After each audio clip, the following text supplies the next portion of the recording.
like don't worry, I will look for that one. Maybe people like this guy have Igbo. Akuna. Rated Akuna. Did you bring mouth and speak when I'm speaking?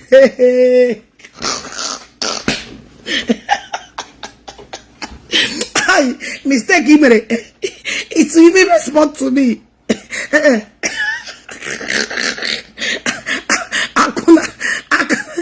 Akuna narrate everything. Try trick. Don't worry, I'm going to take gosh by good Jpac Igbo idiot, Igbo public, Igbo no will jiri mene saraka. Ana kosarako se dia na eme ihe. Just recourse. Don't talk when women are talking. Even if today say I am cleaning the grass, as far as I'm working, there are dignity in labor.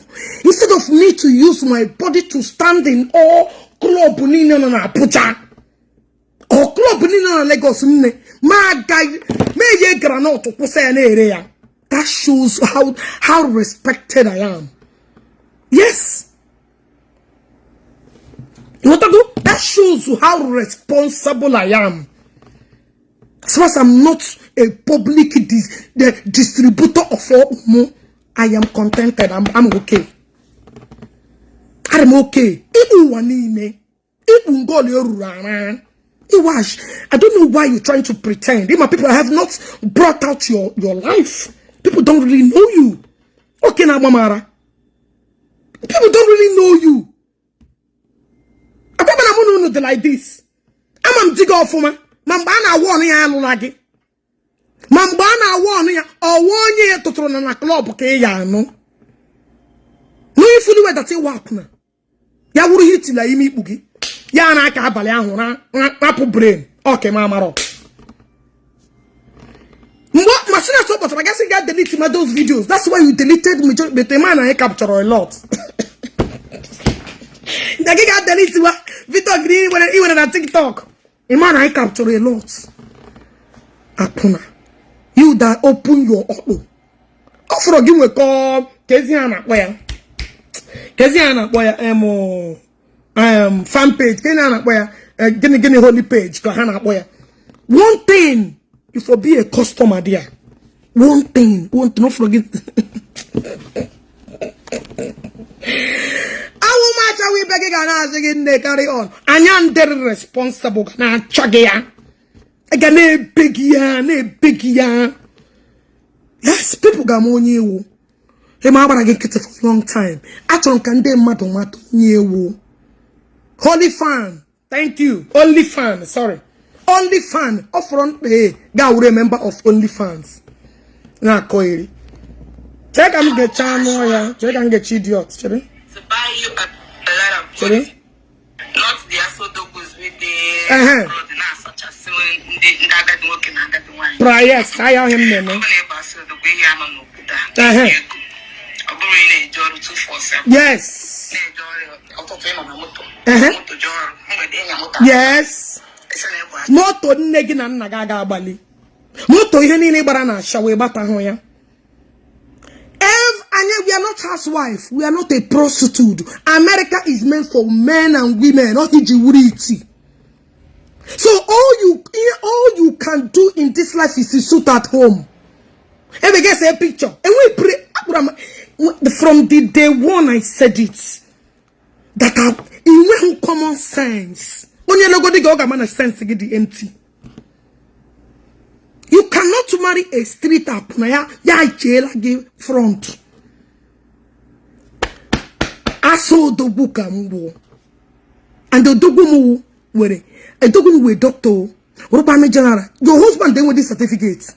Your husband the money naga. That's a bad content creator.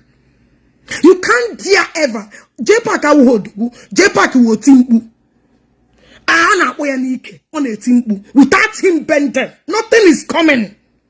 No contract, no money.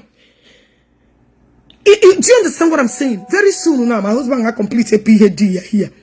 And when who day in any crown to Munagano who day oh some aso dogu about a man Ponagaram school bano memuru ure moda mucha be like a home cave. Kegemu bamu ga dora for do. I'm a digna digonia so. Hima, I'm fine. My face is fine. Look at your structure, bitch. You need to work on yourself. Go and start working on your miserable life. You're fucked up. You, when they send the gram, your more of your naked, more of your naked wellness life. I want people to know you. I pretending. The first time he meet Jpac, get those who here now to share ho. Get those who here now. I may open up people in case in my people was saga material. Say any day that I have piano. Again, when no single dignity anymore. As far as Ogechi on this blew up. You got empty. You got that even comment section. You get one to talk because they will finish you. I'm only giving them material for your matter. I think people man on you that you know that you are just a club picker. A shower na club up or again. You what I do? That's it. Nothing more, nothing less. You know, no. Diggy poor, got another man, because it's your duty. Excuse you, I thought you told Jpac that you work in Abuja, that you have a job. I thought you told Jpac you have a job. So, no more job. I saw the one no wonder. Pray to God that kidney failure digging a wish in the mother because he looks like somebody that is about even in my hypnosis, the first hypnosis in me, first assessment. I have assessed your husband. I see the wish person kidney. Now kidney they visit them. He should start monitoring it. Because if anything happened to Jpac now, one day you will go back on the streets. You cannot build a man. You are just a useless idiot. You're not a builder. You are just a useless shower that were picked from the garbage. Can get child rubbish in a car.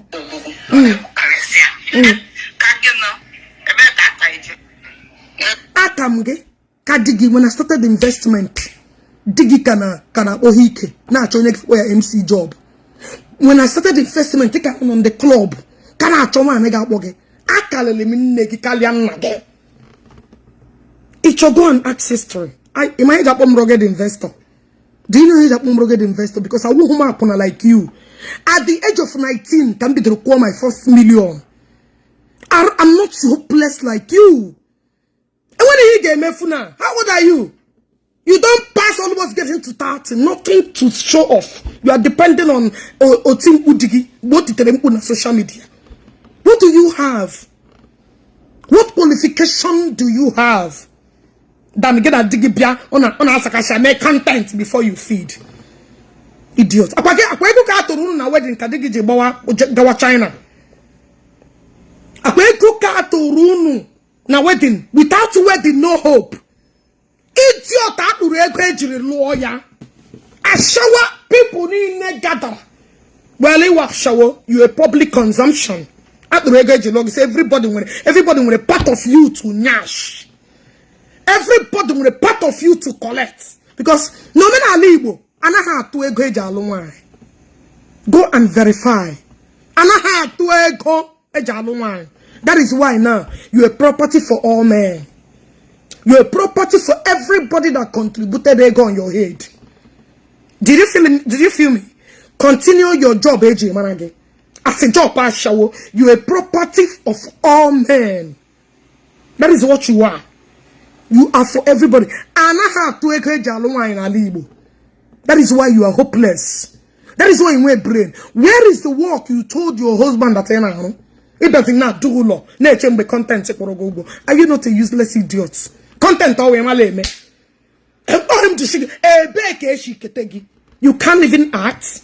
You can't put up a drama that will attract anybody. Without saga, nobody views you and your husband. You can't even, any content, you can't even contain. I'm fine. I'm beautiful. Nothing in your life. Nothing in your life is manageable. Manageable. And when we pay the man, and when we pay shiketegi, and when he not getting me today, anybody can say, make a manage small. There is no manageable in your life. Nothing. Look at with you born. What the game on Joe here that rugged investor. I am a builder. I build, I restructure, I structure. I want your entire generation with them on. The good idiots.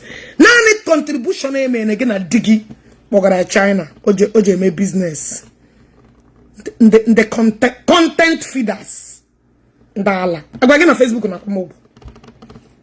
Idiot. Come on, get your ass or say so continue your prostitution life. That is the only job you can do. Why else you get Meli? Ona shawo. Oh managama. Ona shawo managama. Continue it. Because when actually common the content. Content is creating you. You can't even give us something we will watch and say, oh, you are good at it. We're out for dozens. We're fat. Boshins in Mubotu. Look at you. Everywhere. Doctor. I'm fine. Look at your wedding. Despite the ghetto, the stomach refused to go inside. Have you ever seen me tie ghetto before in my life? Come on, Susu. Continue your job as Akuna.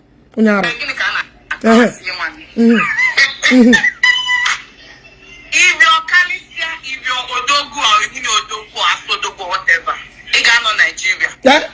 In this thing, Jim, that's the main deal. That's the real one. Jesus Christ. Not some way, no, I bound.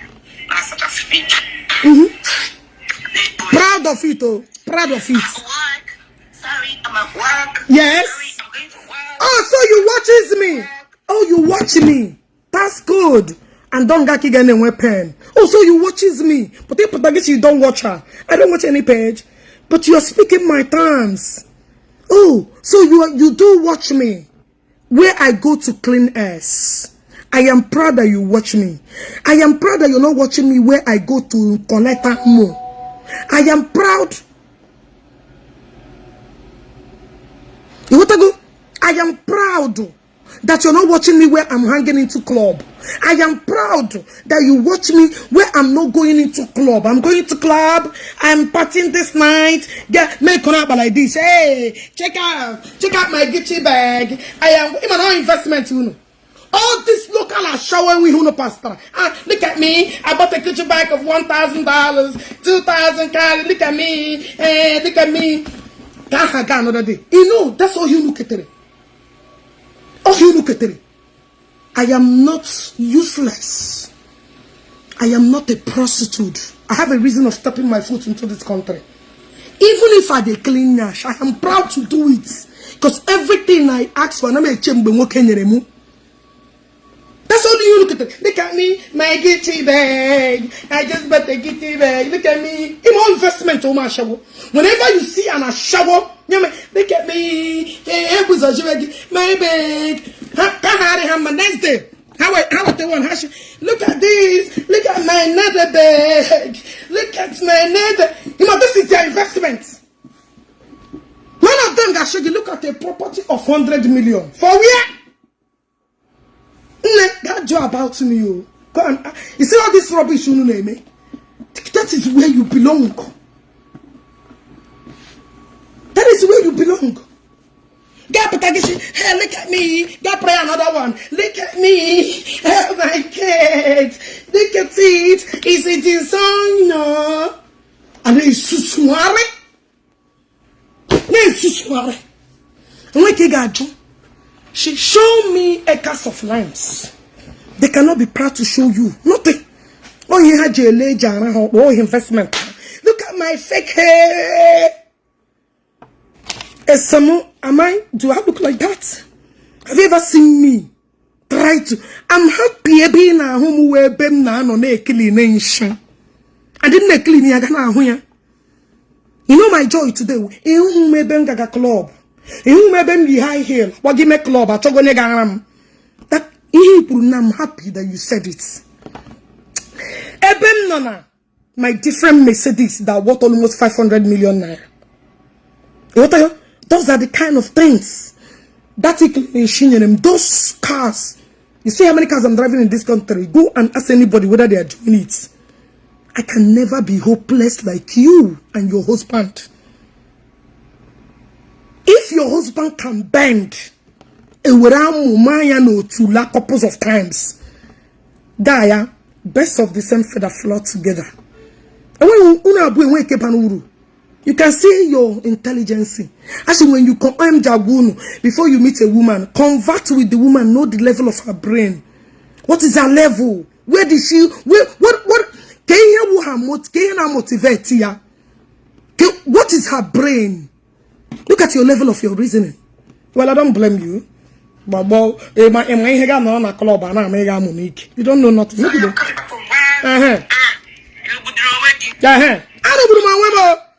At least and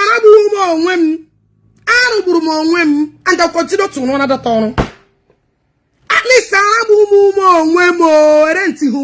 on my wedding. Yes, I know. I need 16 and I know wine. At least I know like you. Do that is a cheap prostitute and a pick your fellow wives na church everywhere. And then no pick you na club. Be in a channel. Look at how you're nakeding yourself in TikTok. Because you're going to say, inbox me, do me like, give me some God joke. Look at you. Akona. We but a responsible woman of mine. I don't here. We are not useless. And I Jpac again. Yes. By next year, I'm resuming my business. Okay? I've always been in business before. You don't be no business. Always go. Out of now. At least get along down. Get a regard. Make any water. Get a regard. Because a shower cannot change. No matter any business you put a shower. And when who business? Oh, and I was your business. You always been in business. Okay, keep on him and now you can bish. Go out to Tarun na wedding now. Obula business, you resume business. Kemba, we never see business. Nah. People come gather to help you and your useless bendan collect your husband. You work a business now. Ine me kolaga na emekwa heji manage. Ine me you continue heji manage. Chineka abogono.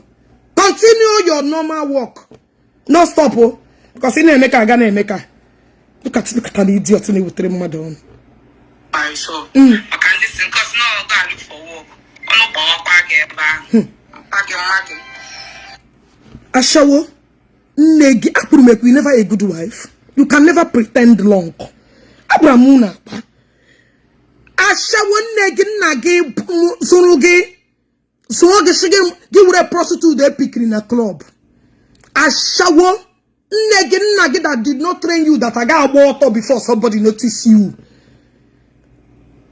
Nagi that gave back to a prostitute like you. It will a curse. I that before you become original Igbo woman, that you have to go and stand in the club. Amuni nekwegono. Eh? Amuni nekwegono. As a Jpac in a maple on gay post, you did not question because a woman equal Then you Jpac share upon money. Every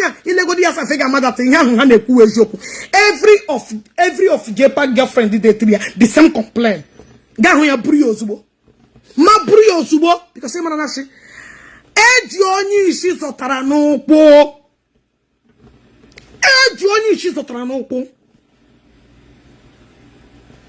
That don't put good Lilo. Emana give me say this one. That's the end of you. That's the end of you. Excuse me, Nele Jpac na ba 4 years or 8 months pregnant. Na ba kegi ha or ibanu jaro when if I may ask. Nele gina. Nele this Jpac. Ba na boji no na. Are ebe nu share me this thing. Also could amamu ke mamu chingom mwem no ni ma for call China. Amamu chingom bring mom para ni ma for.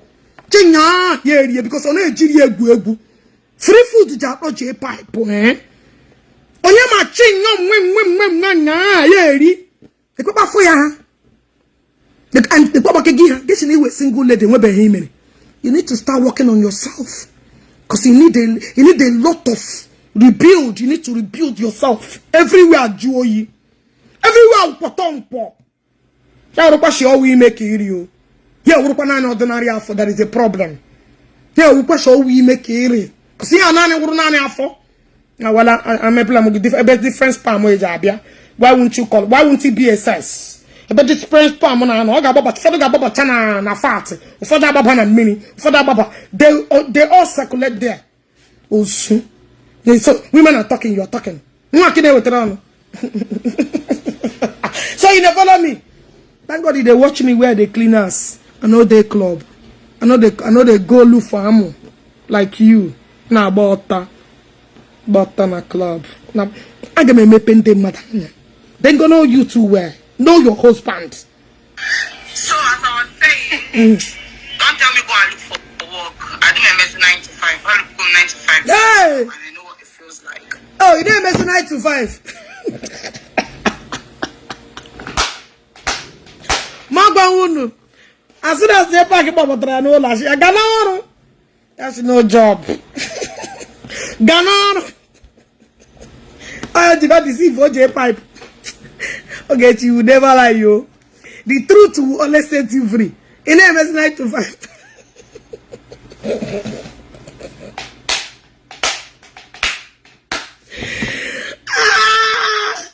Asha. Apuna. Look at you. Look at you. Abuja ni ne lagi.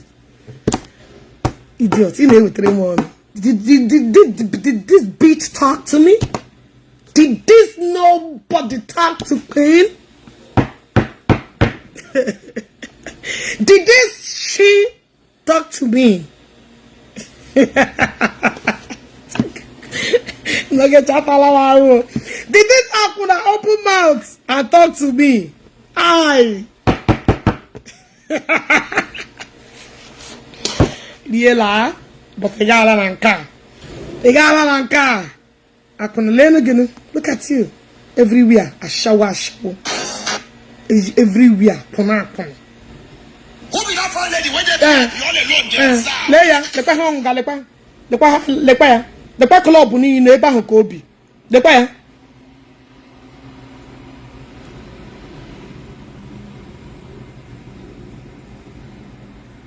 The Pah.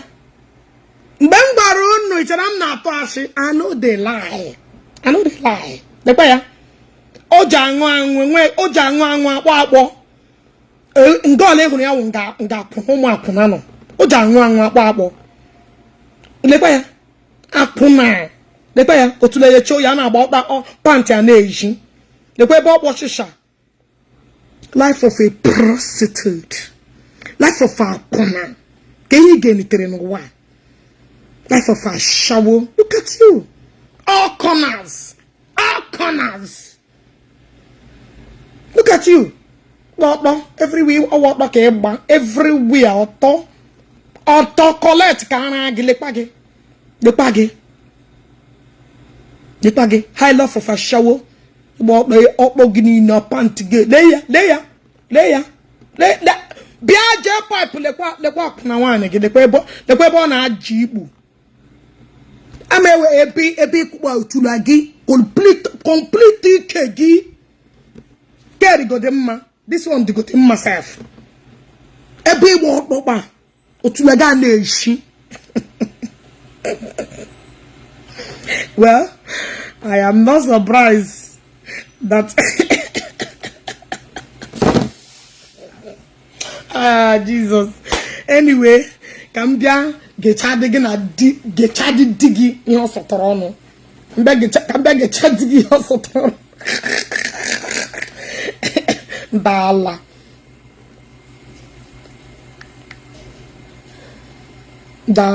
Iberi with it. Sure? Iberi chan. Oh, this one.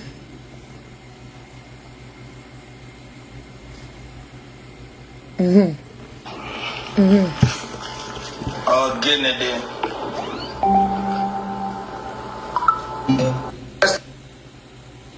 If I know where clutches, brand new clutches. Okay, Anga. Thank you. I'm not blocking Kamarota. I would like it. You know? Because you will block tire. I want to block. I want to bring out like 10 minutes to block people. Who give a fuck? No, no, my answer when I want time. And I don't matter how when they say I'm going to have all the home machines in post to answer in the area. Nana get the wrong wire. Nana get China. Nana get the wrong wire. Nana get China. You know how useless you are.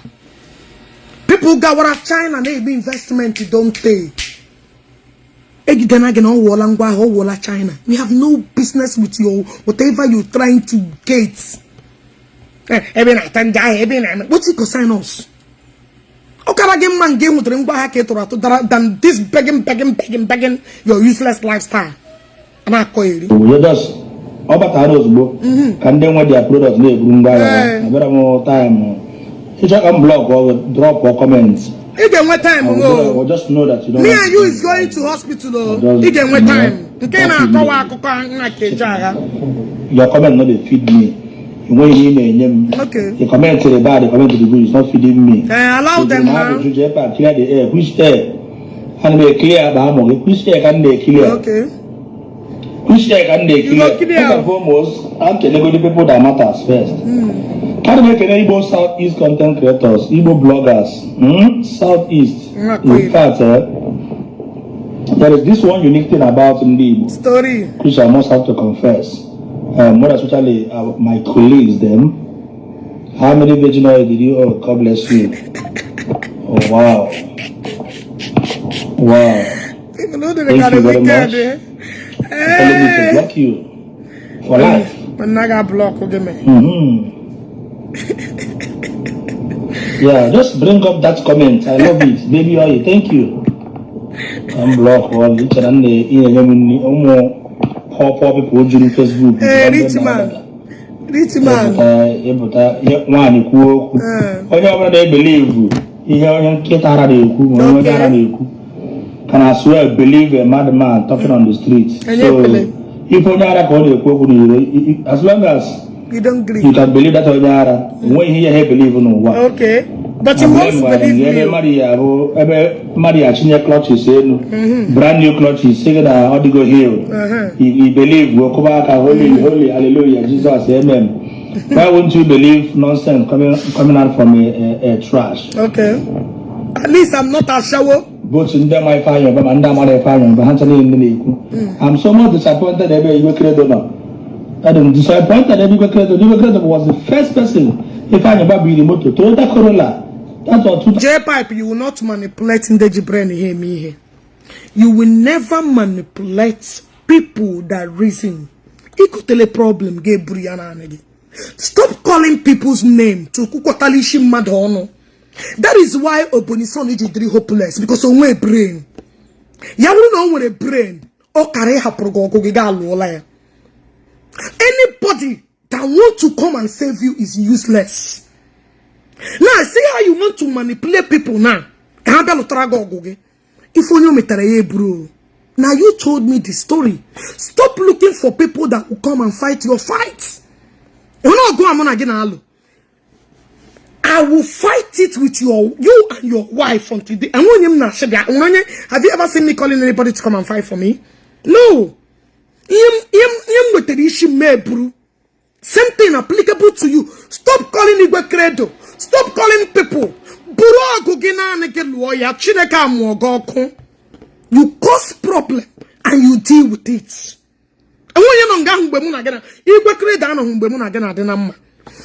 Anybody else when you were busy telling me stuff, you did not remember to add Igbo credo on the phone. You did not remember to add other people on the phone. You told me what you told me. So what are you saying? So leave matter and fight you. All these people now say, Ogechi, you said this, and okay. good morning, good afternoon, good evening, depending on the angle you're watching me from. Please, I would like you to share the program as you're joining. Please, very, very important.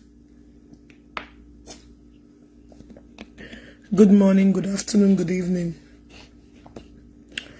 depending on where you're watching from. I would like you to share the program and bring your friends and also tag your family members. Where is my... Hold on. Just give me a minute, I'll be right back.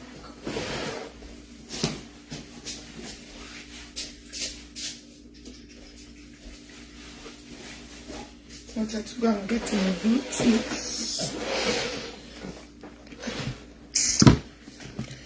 Share the program as you're joining. Tag S-Convict. Tag Ebony Lawson.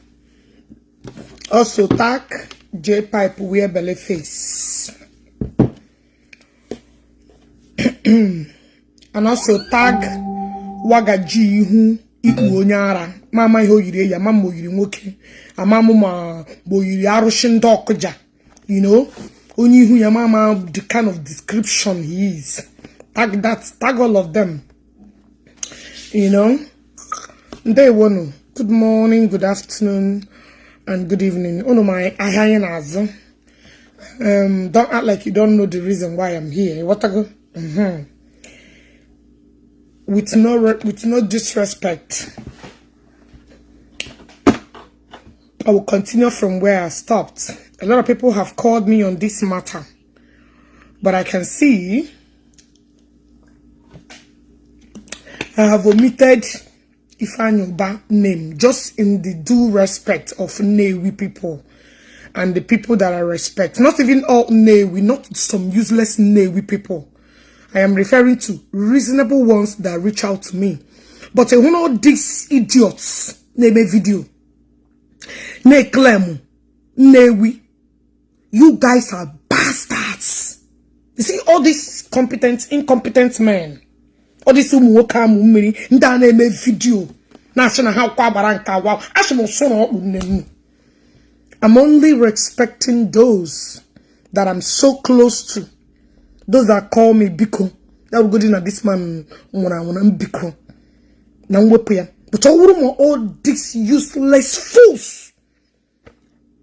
All these weak men, all these idiots that felt like Ogechi one that you can intimidate me, that even one yellow no ga sana ya. In fact, go and wash her on this gabaragasran. You think you can come at me anyhow you like? If you dare let me tell you, I choose my fights. I choose my fight.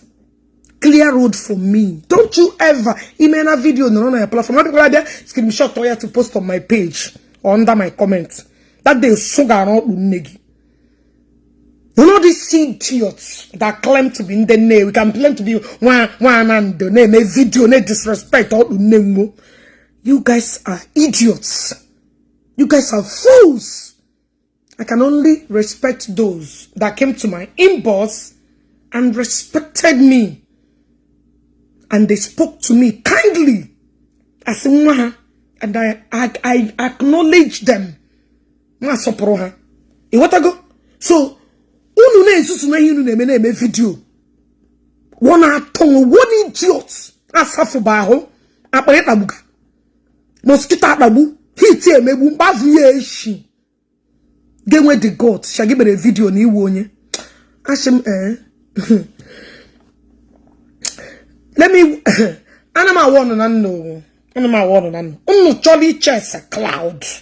No jolly rich.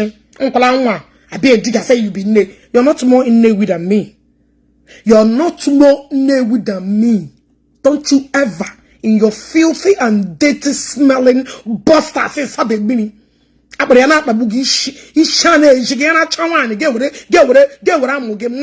Inside your box I say your mini. Don't you ever come on live video and run to talk shit about me. Or what shit you can say every shit you want to say. Don't you say you are giving me days, time, or seconds. I'm not anyhow Chico. I'm not.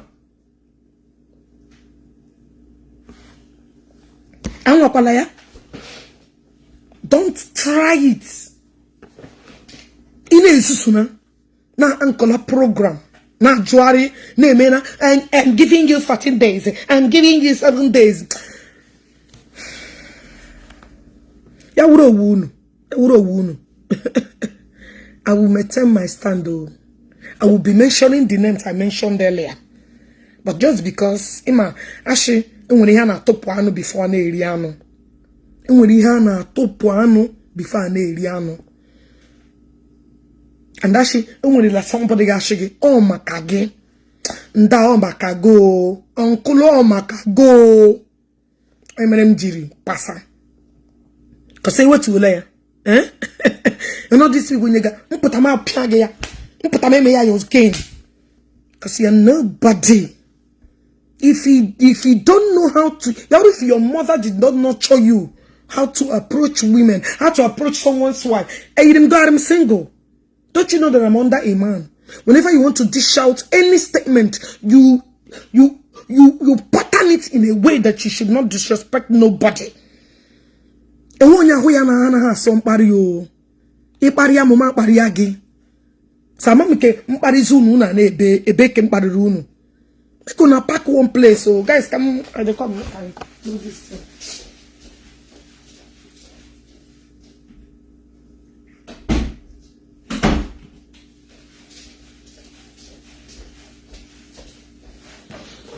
Oh, no. You want to go? Stay clear from Ogechi. I am the wrong person. Nigeria. Wait until I get there. Wait until I get there. Get Shima that your arm mini. Wait until I get there. Stop. I'm Nicola Mono warning. Nicola Mono warning. Nicola video show get on a Hebrew. Somebody should tag me. If you ever tag me on rubbish my block walking. One time for rubbish. Okay? Now, I want to be here. First and foremost, Ebony's son. I've seen that small to go small. That was why you went and you brought out the Jpac. I'm coming to your own. But me booze or deal child to one day, it got 500,000 to come and help you. Me booze or chango where I can look to chant apamu who dokorone, me puchango, me jacka fumamo. What ala? Ebony lost son, bleaching lost idiots. The most poverty confused idiot I have ever seen in my life. So because of the little water yesterday, Gejabu put a video that you covered little parts.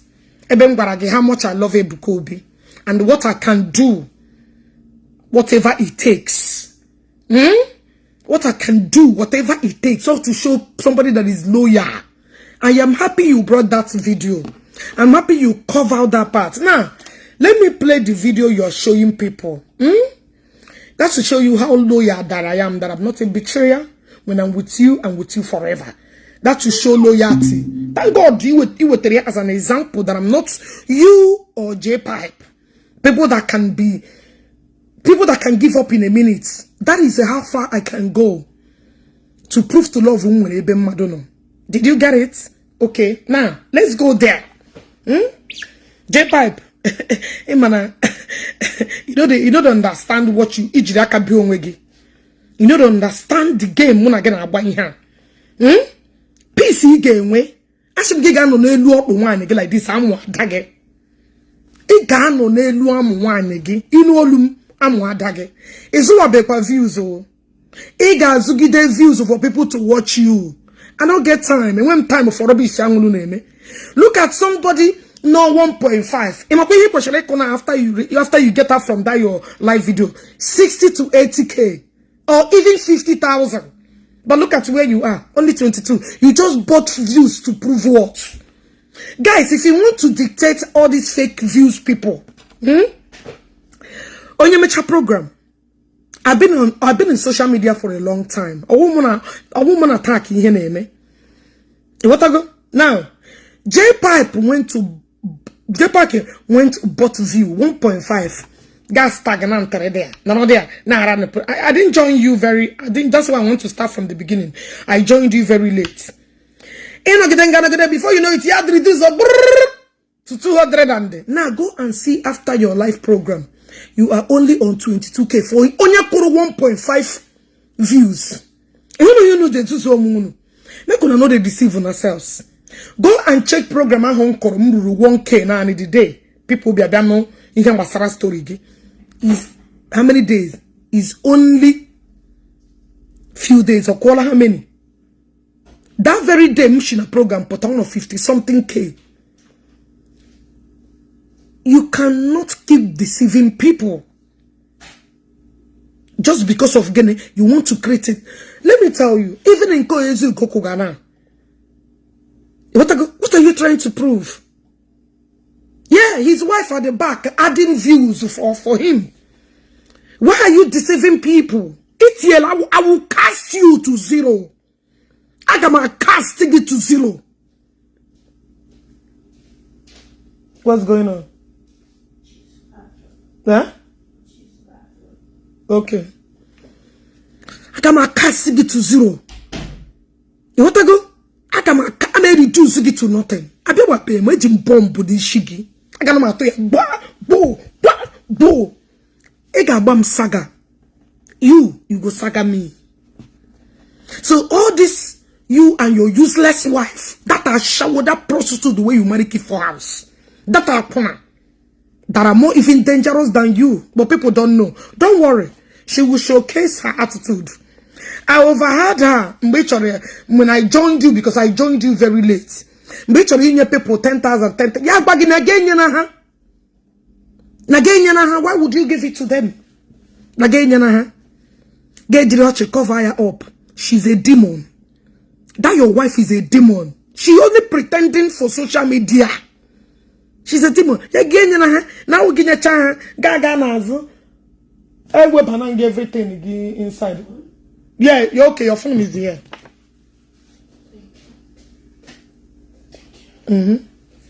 What I go? Yes, you know. Don't give anybody 10. No. Come on, 10,000 people just recharge your card. People, mama, if you don't have business, 1 million, 500,000, 200,000. Yeah, she's a demon. She came to finish you, and that can finish you again. Come on, Guinea, egole. Because all the song we are not top rugi views.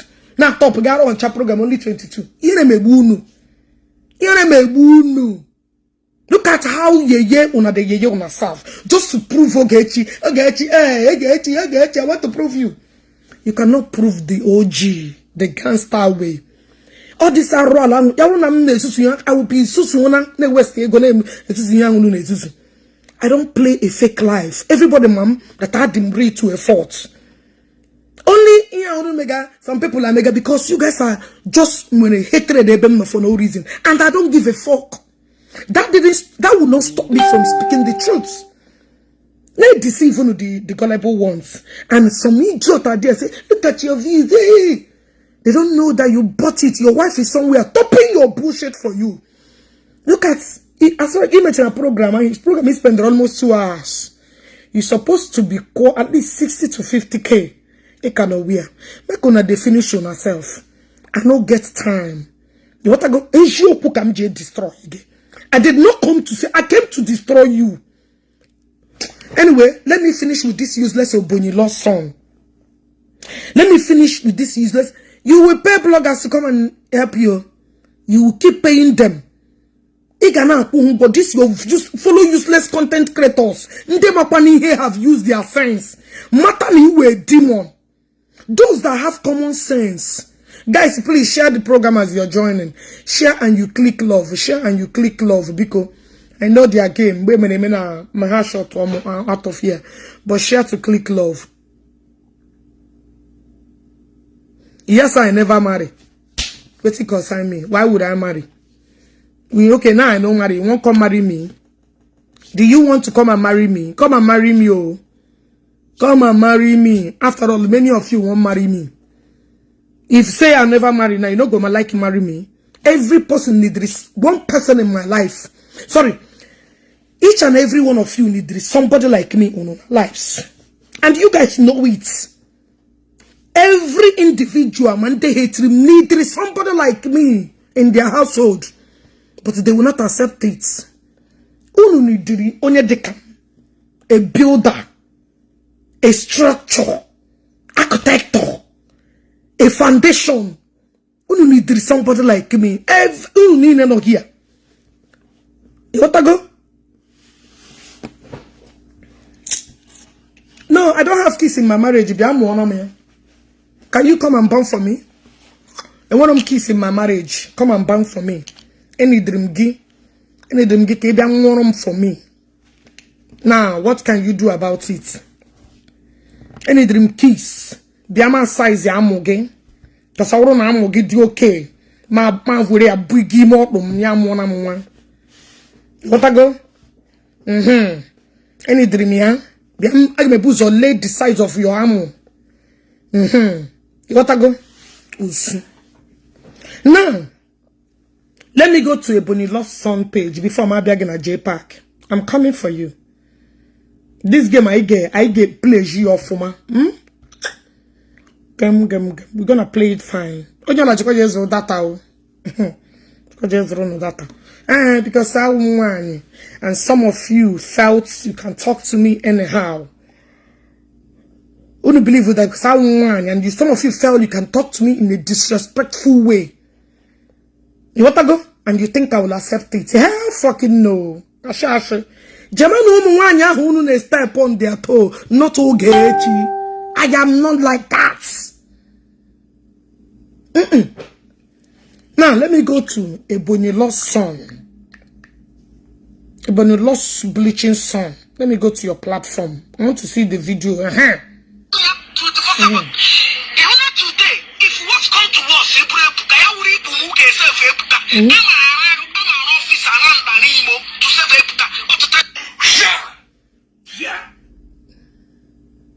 go there by useless Mataya.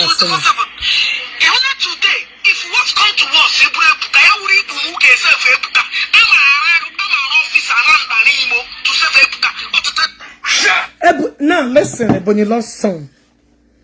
Yes. Do you want me to repeat it again? That's the kind of love evangelist Ebukobino. That is the level. Undiluted love. A very large, long program. You decided to copy these parts. And I don't know what you're trying to insinuate. Or we putaya. That is the love. I don't pretend when I love you. I love from my heart. And when I hate you with bomb. Yes. I don't pretend. I don't pretend when I fall in love. And love you not. I'm not a defender to tell you how much I love him. My life is a very straightforward one. Muna geku. Mama na muna geku. Iga ishimi muo. Ma poroge na asun. Upuga geru na ya. I don't fake love. And when onyama that anabe be problem nishi. That's to tell you the kind of person I am. Yes. I'm over 3 hours video. You copied that part just to prove again. You're a very hopeless thing. You can't even fight for your own rights. You can't even stand to fight for your own. When Jpac brought out, when Jpac was giving us information how to capture one number by this time, because you don't have anybody. You do not have anybody. You are from a very poor background. Nobody, all this, and then, but they don't go show face. Because when I touch, now daddy just so shark cool down. It can't see, but Obibe. Actually, Oka. hejebu wanketa. Okay, hejebu wanketa. I love to an extent that I even give you my life. But any day you betray that love, that's the end of me and you. I don't pretend. I would rather I am cold or I am hot. I am not you. I am not Jpac.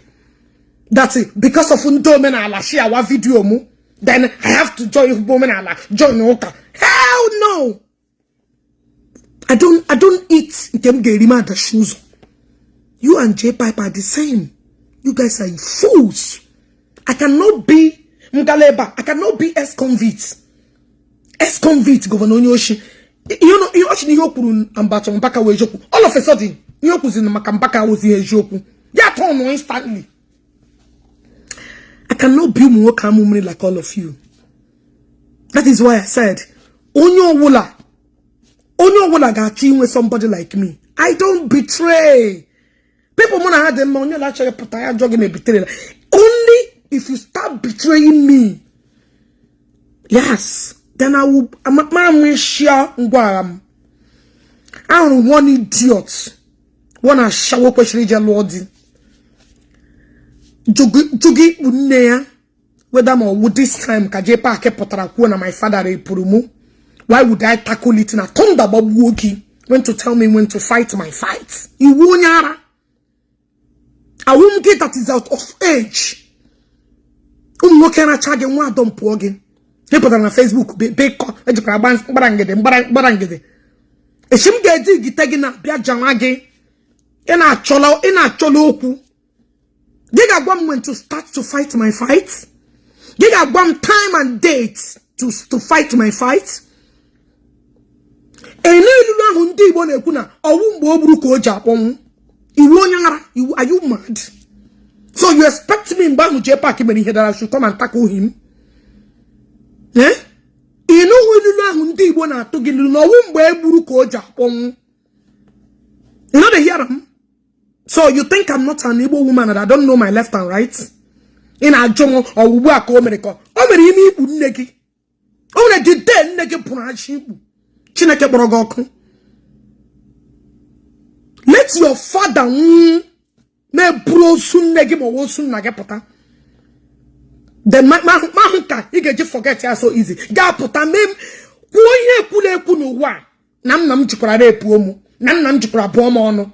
Na a bit of propaganda. Na lo ho pa mama alo. Na to wari mami me somewhere.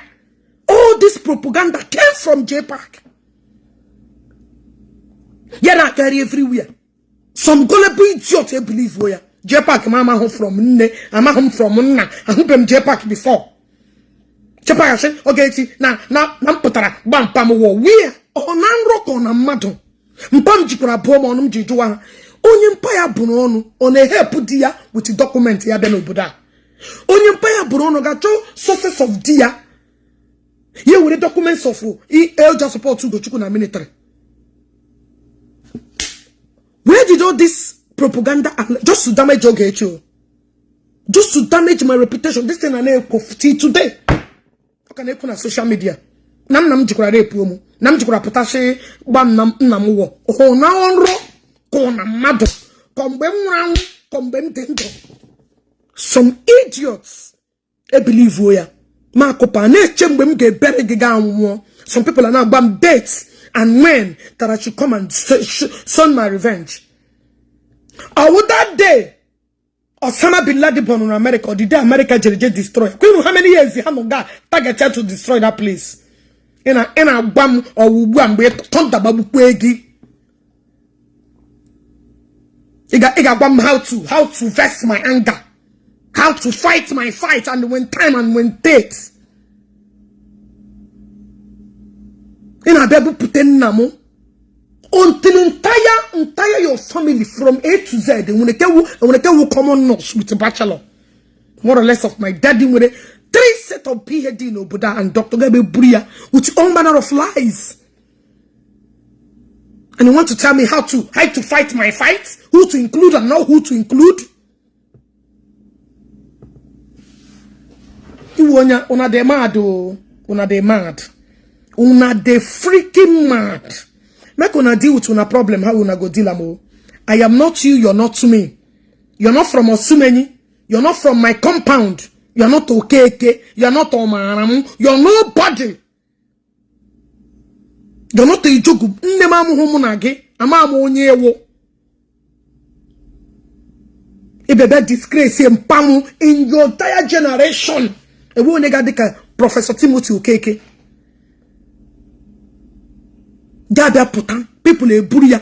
All the pages in Pam today now about all the rumors and allegations. People Oshonyanaka. Oshi Jpac. Jpac Petrabande mother na my father raped me. Jpac Petrabande mother. Na my father Jikora Bromono. Jpac Petrabande mother na Mbam Pam war. Jpac Petrabande mother on na Paya de Nama. Mana Junior. Where and when did these things happen? Nam Jikora law kom Pam. Where? When? Okay, propaganda should be done. Okay, this propaganda should be done for years. Okay, propaganda should be done. Jpac, let me give you a secret. You are lucky I did not meet you face to face in Nigeria. Akraminye gin shiga anwo. Akraminye gin shiga anwo wufwo. No matter how painful it is to disgrace an honorable man. And poor allegation din. Thank God that when I give Peter now with this problem. Akare ju ihe burugi. Akare ju ihe burugi. And again at Mondoka. You will step on my toes and Mama Mondoka. You devoured my father. Genash onye nwanyige. Nwanyige God this a shower na Abuja bagapuna. Or is that the wife you married? Who the fuck is your wife? Your wife or Onwe Masters. Your wife or nene call pastor. Ogechi spare ya. Na koiri. Go and allow somebody to devour your loved one. All pages a brum pam jina about war. Onye ruhi talk to my father. E put my picture my dad jina about war. Just because of onye this Jpac. Just because of onye this amusu. Bere chineke nage bere. You know like this gonna be chaplets. I could have been your last draw no wa. Ichanama bahara lage. Ichanama bahara lage. Iwo nyara. You're a very useless human being. You're a very hopeless human being. Unless you add me. I don't see your request. Nah, be a koromo. Go and allow Jpac to devour your love. Every page Jpac na sponsor na ex-convict. My father about war till today just because of him. Ebebu put my father. Now nderuri to Timothy Okeke, Professor Timothy Okeke kono. Manderuri to priono. Ebebu put my father.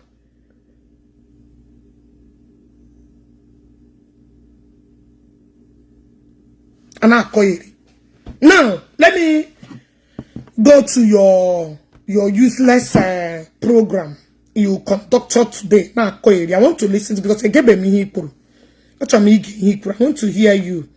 Let me go to your program.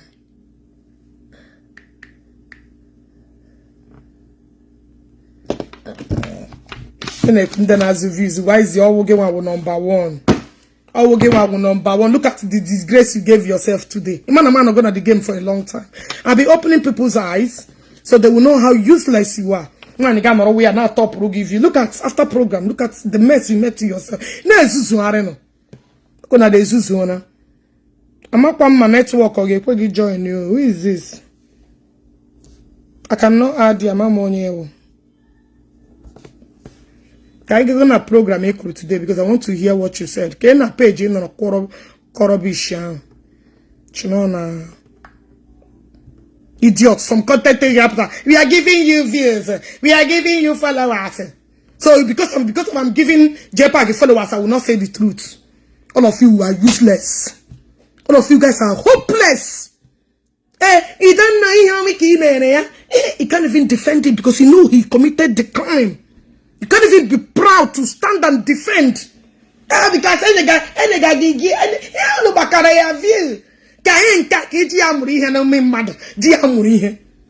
bunch of idiots. Dala. Because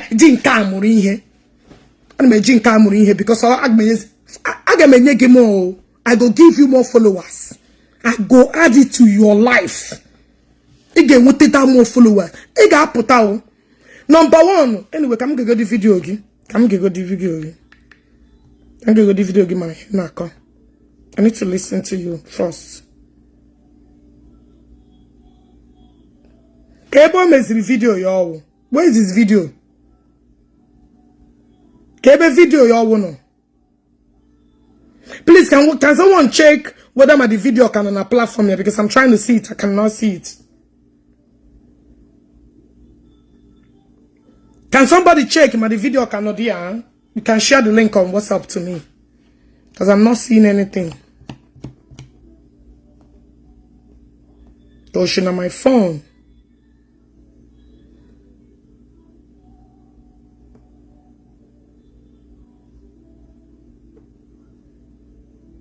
That's what I'm saying. I'm looking for it. The thing's so cool today.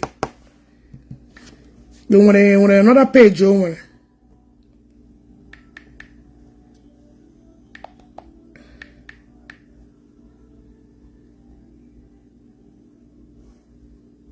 Jpac chief. Okay, Jpac chief of staff. Okay.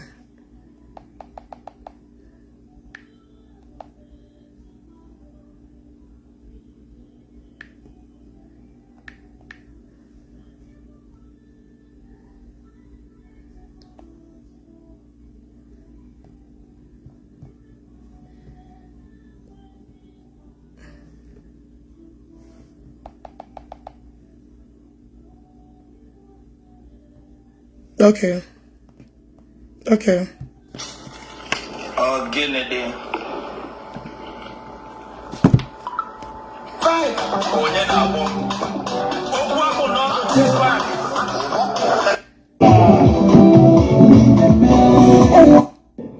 And they clear, Bamo, which egg and they clear. Which egg and they clear. First and foremost, I'm telling you the people that matters first. How do we make Igbo Southeast content creators, Igbo bloggers, Southeast? In fact, there is this one unique thing about Igbo, which I must have to confess. More especially my colleagues, them. How many virgin oil did you? Oh, God bless you. Oh, wow. Wow. Thank you very much for telling me to block you for life.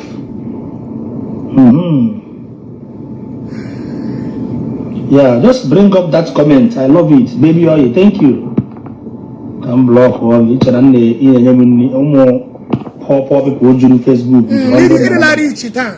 You don't become a rich man overnight. They believe. Can I swear believe a madman talking on the street? So Onyola believe you that is a snitch. That is a Onyola one naira is a mad idiot.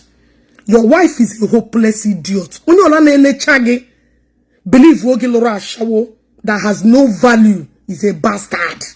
Onyola chana a man like you. Ngoga pick a one wa club. A club a woman in the chega onyege pick here. Icheni onya hodi okay. Upon all the responsible women gonna have three. The only place you could end the club, the one gets on a panty. A chega another man get pick here. Are you not a hopeless idiot? At this modern age, and they say, people they say, take on a club. Even that day, one again, if we have a tanaba, they can have one, Emma Hunter can have that day. Jizira get one, the Guarameano. A useless, hopeless man like you. Runa club. Where did you meet that shower you kept in the house? Imitirianole. A boss on a panta gaga. Onega boy that night. As her normal routine. Come and swear with your life if I lie against you. Hold on, let me block. Let me send this idiot out of here. Okay, I'm choma again. Eh? The day imitri one again, I put another man he pick you up. That does sunane pante. No, not club. Is it not where you met her? Eh? Onyara. Your wife is more than useless, Onyara, and hopeless and a shower at the same time. I am not a prostitute. A woman shower like that idiot you kept in the house. You picked in the club. He began a church, he got pick the wife. He began a wedding, got pick the wife. He began a different places. The only place you end up picking a wife on a club, a boss of panting. I want to know when she pant also start for the bachelor. No need we. The man taking a happen that day. Very hopeless thing. Very hopeless thing. I hear Laurent why. You did not marry a prostitute who has no manner, who is mannerless. People there are not complaining here that I'll play you voice. As time progress now, gonna play you voice. People who how they are confirming that prostitute you marry. You married. Idiots. No wonder. Have you ever seen a responsible woman now gonna church?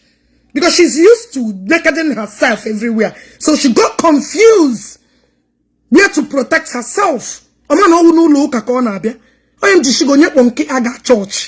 You picked up a dog, enter inside church, and you think the dog to prostitute. Ashawo, you met your match. You will hear me. Since I met my wife, good luck. And who do you want to brainwash? Tell people every meeting one get potapa G Ogechi. If I ever meet my wife in the club, potapa swear. If I'm lying against you, potapa swear that all the man get check another man get picky in a club. Keisha, don't worry. Now this lifestyle only been upon you that you will change her. Am I lying? Look at the idiots. I'm not kidding with it on. You actually gave her a wrong boss. A very big wrong boss. I got me tigagi with the truth, oh. Truth. I got me tigag. Anakam ke that's woman I get about it this blew up. I'm a doku up one gang dokutaya. And I'm not so jinjin. Oh, the wife mentioned me in my live video. Let me then listen.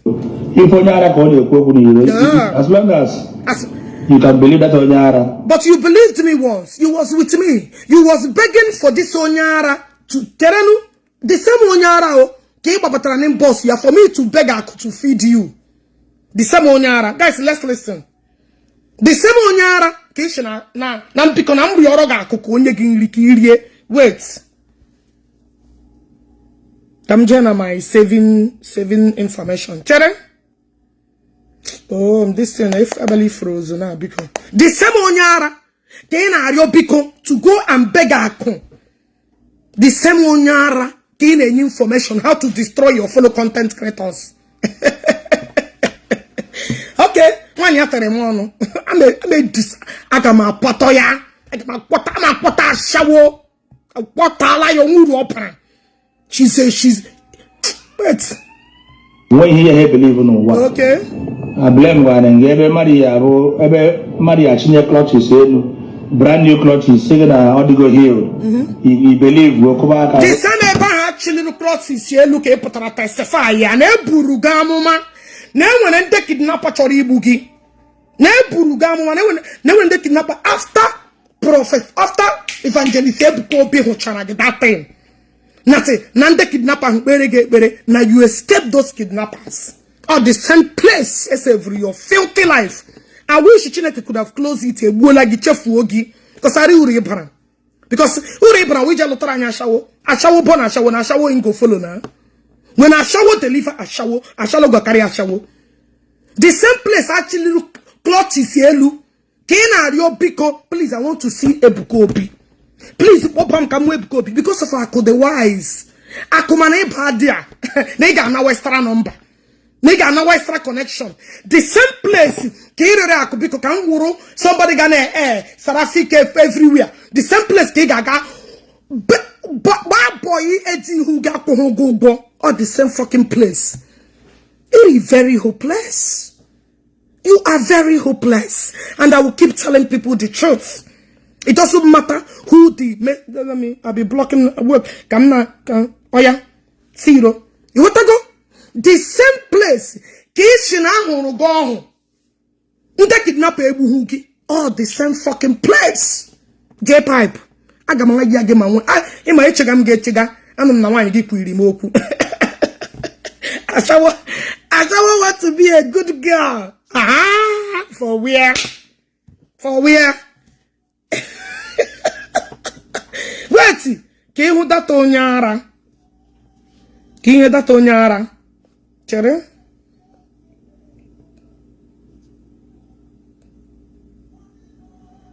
Can you hear that? Chere? Guys, listen. Where is my saving place?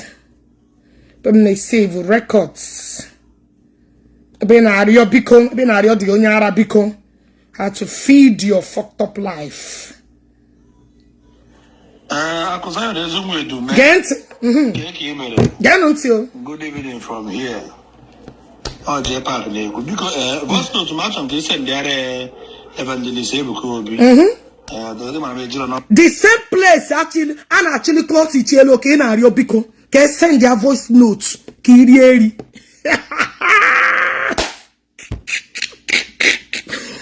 Chere the Biko can buy a boga dream easy, can buy straight up a boga dream easy.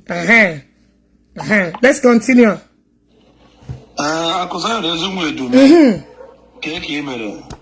Good evening from here. In a big Joe indirectly. In Gimna,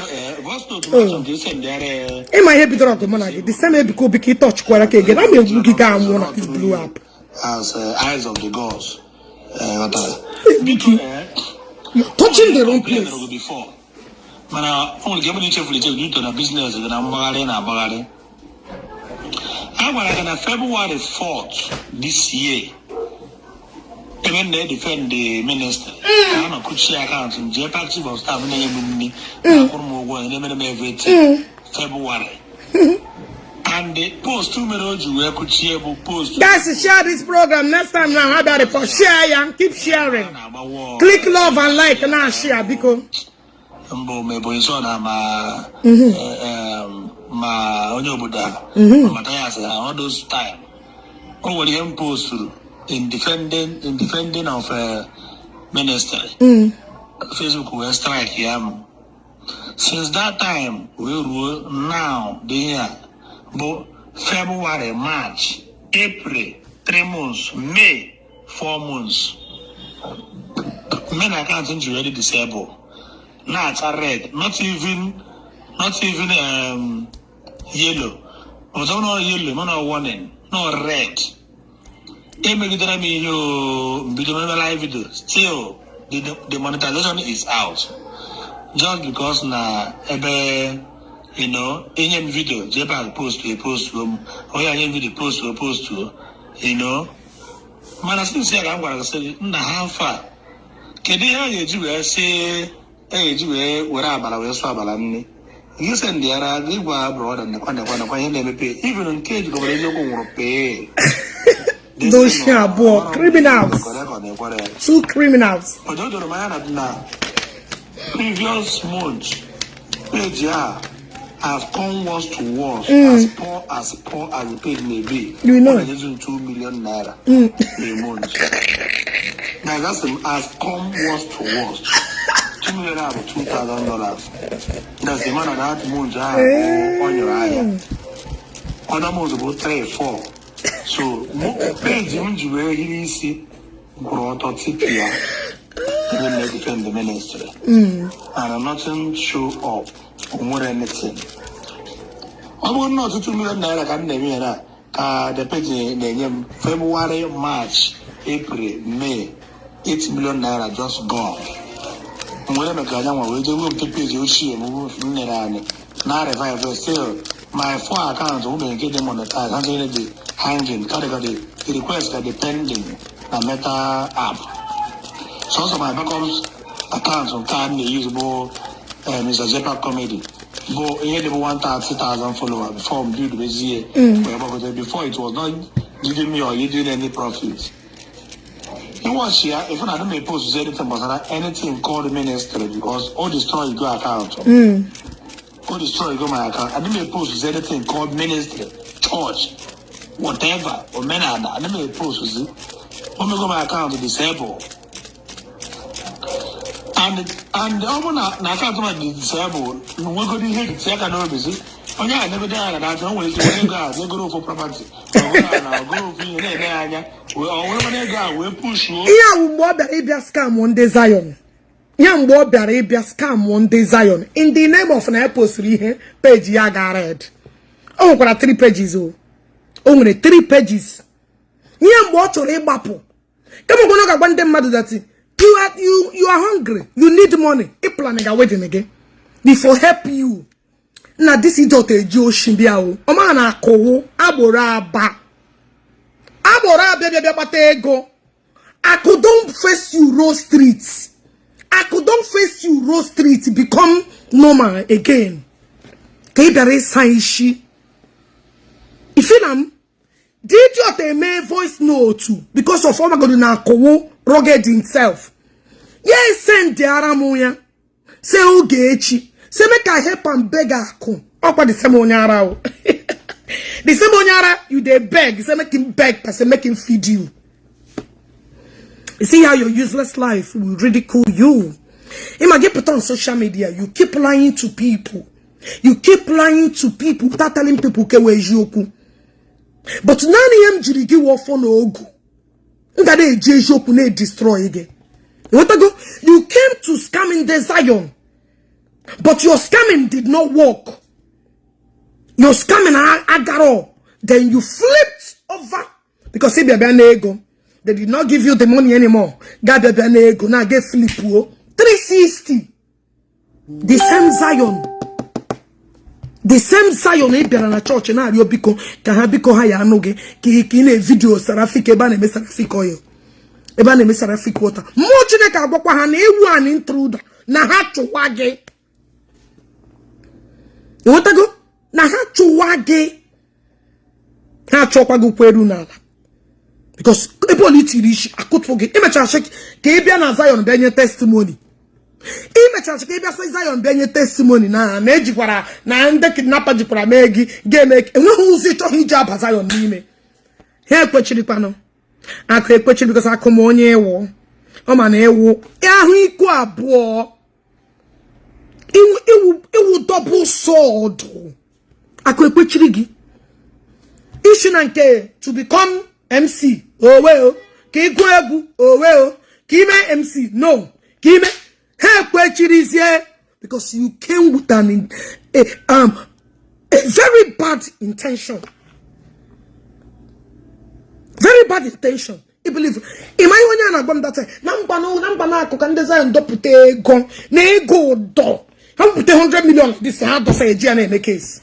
Na nkwa ya ka obu pute apambo wala idiot na akpom ka chuwo onye obodo chuwa this ebony lost son this idiot am left and right here ka eje nwudeche na ego do emes that problem every time I hear puta bia na adu ishi hola m gwara ki ji okpo umunne gi ka okpo umunna gi ji ha na adu ishi.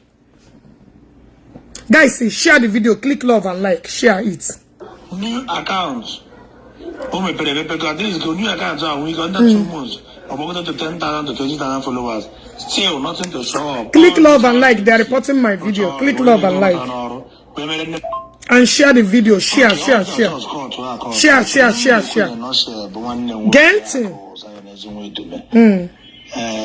Because I don't know. Share to subdue their reports. Account ma Kochi Kiriage man. Just suggest because now almost keep sharing, please. More than I just need to approximately Kiriage because he was I don't happy. I'm not gonna lie you. I don't even hide the wife, I don't happy. I'm not happy at all. I'm not happy at all. Keep on sharing, share. And get you right, Gemma, Buja, and I'm everything. I can't do when I can't hear the idiot without Facebook, he can't feed though. I can't hold the ring, you're very negonly. Well, let me pen you again. Comment again. Comment again. Come pen you again. Oshi, why didn't I say this thing? But why didn't Jpac start misbehaving? na-ebu anyị na anyị chọrọ ịbịa poison the content creator. Why didn't Jpac start it?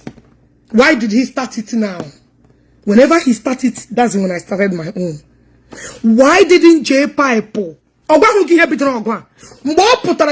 Zion ministry accuse na hashia potamado konye poison?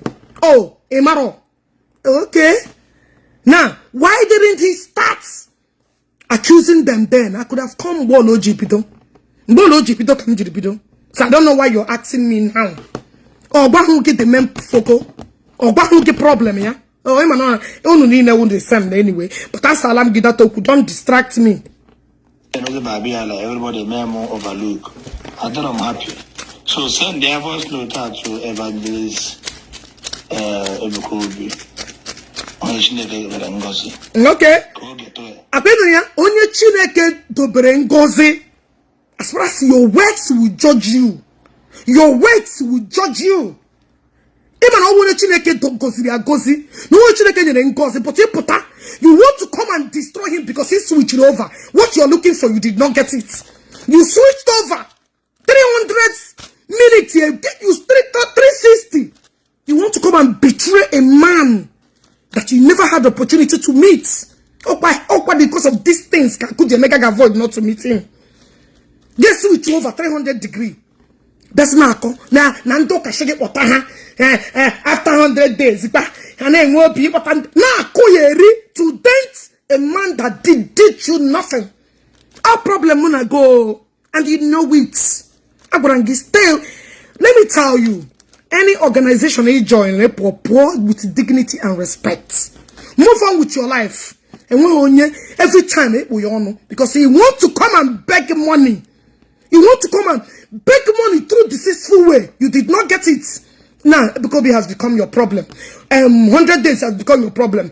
Ndoka has become your problem. Why didn't you start this wahala? Anytime you started this is when I intervene. Oh no, and I'm now for the idiot on Aka. Now we're doing here. No! When he started the problem is when I'm giving it to him woto. That was when I started to give it to him woto. Une defense is in arrow. Une defense is in arrow. Say it the way it is. It doesn't matter where the arrow is. Only committed the crime. Only defense is like your jaw. Dala. Make una they listen. Awful. The reason why I don't have online when I get in there, I can't more the disabled and the other man. I have injured in Nama Inania, Nam Galuan, Tower, but obviously Benade Goja, who wish one. I shall question I don't pour to four. I shall what a club again. I had Chamano where Ghana Chamano, what they call Puyabu because he will move good. It will make a Pohonoka, a Pohon and the chat. Maybe a quaco. Yeah, whatever one to turn something to him. That night he picked ya. Ya have a customer Ochega. That was the end of you. Jpac, Potabia do ishi. Now, one over a club give me 3 that girl, a check another customer. Come and swear. You need them now. We're getting I can't swear, Kendoka. I can't swear. Come and swear. You been about a shower in Alo. This your dump garbage, even Safu. And one on she's only for street yana that dump. She has been standing on the street collecting different ammo. They decide they pay. I say, yeah, I'm mad than Alo. Let me tell all of you, for those of you that are talking rubbish, I made a video no di momo. I video copy post ya. Go and check the video my voice. I video copy post ya. So anything against Jpac, I will copy it and post it. When I am on a war. So all of you think, okay, I'm the one that made the video. You guys are useless. You guys don't even know my voice. You guys don't even know nothing. But I don't even give a fuck. Whatever you want to believe, you believe it. That's your own. I do not give a fuck. But anyway, I get dent. That's useless opponent. All I will pick it. I will post it. I will join. Because Jpac destroyed my own person. So anyhow, anywhere, wherever it come, I don't give a fuck. You know, so all of you when they talking on a business. Unu onye made the video. But una no go pursue am. Me we post am na maybe the wahala. Una dey mad. Una dey mad. Make you listen to about the ine Ogechi lo ashawo. And I can wash a one alo. No. And that's what I lost. And that huru na aloha.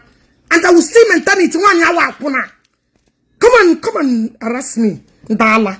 That one is not damaging. Guy is not damaging. Na pam promo is not damaging. Oh, those ones are not damaging. As in take with them. Oh, sora chapo ununine. Oh, so ebona chohi be the rightfully. This war mona Jpac and 1 year continue. Until na bitoku anke we joku. But then we figure out how to. But ebona shin how washi. No, I get this war start continue. Ndala. Because I will Ogechi. And you don't want to put up your straight face and say the truth. And you think I will let go. Now lie you. Until you guys start telling him to do the right thing. Oh my young with peace. Some of you say happy Jpac corner on I'm open anymore wash around. I'm open anymore wash around. When my father died, did he allow me to mourn my father before he brought picture up? Oh, so you thought I would go through pain and Jpac will not face the same pain? When Jpac brought out my father, a minute in Pamuno, Jpac brought my picture, my father put on.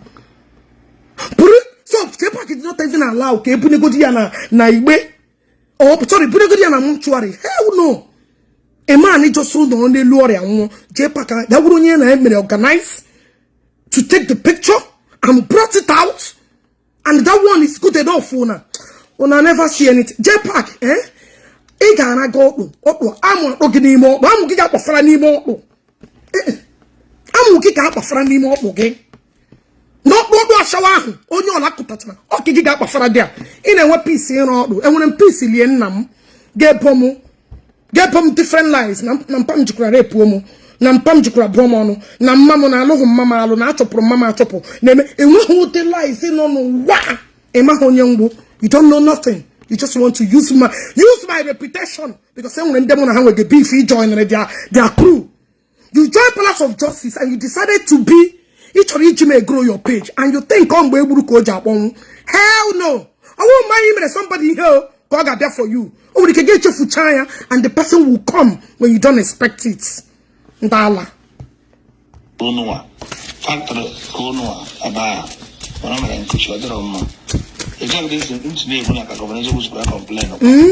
Don't share, boy.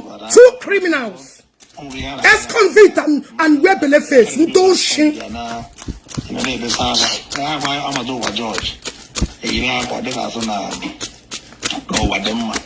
But you want everyone to know what he or she is passing through. Thank you. Get working on your shit. And I scam on them, mother. I heard you near 500,000 ex-convict apota. While the ex-convict neighbor auto one you ex-convict with their petrol. Cheme Junior, Chereno me Junior. Ebo no na auto our women.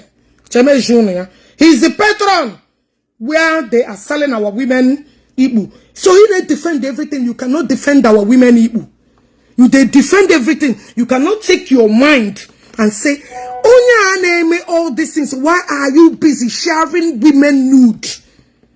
Get a voice note. Listen here, plan again this coming December. Gente.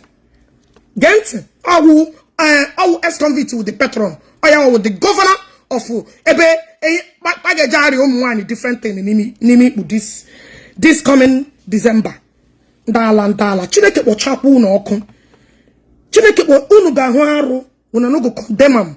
Na ko Ogechi ko no bere ikwu okwu. Amado ha magbuelu unu mu na unu. Don't call me. Anybody that calling me, don't call me.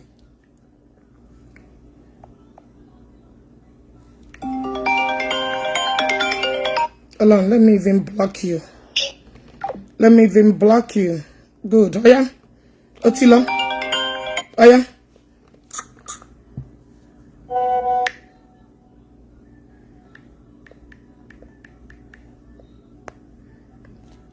Genunti, where they organize here game home this coming December. Ex-convict with their patron.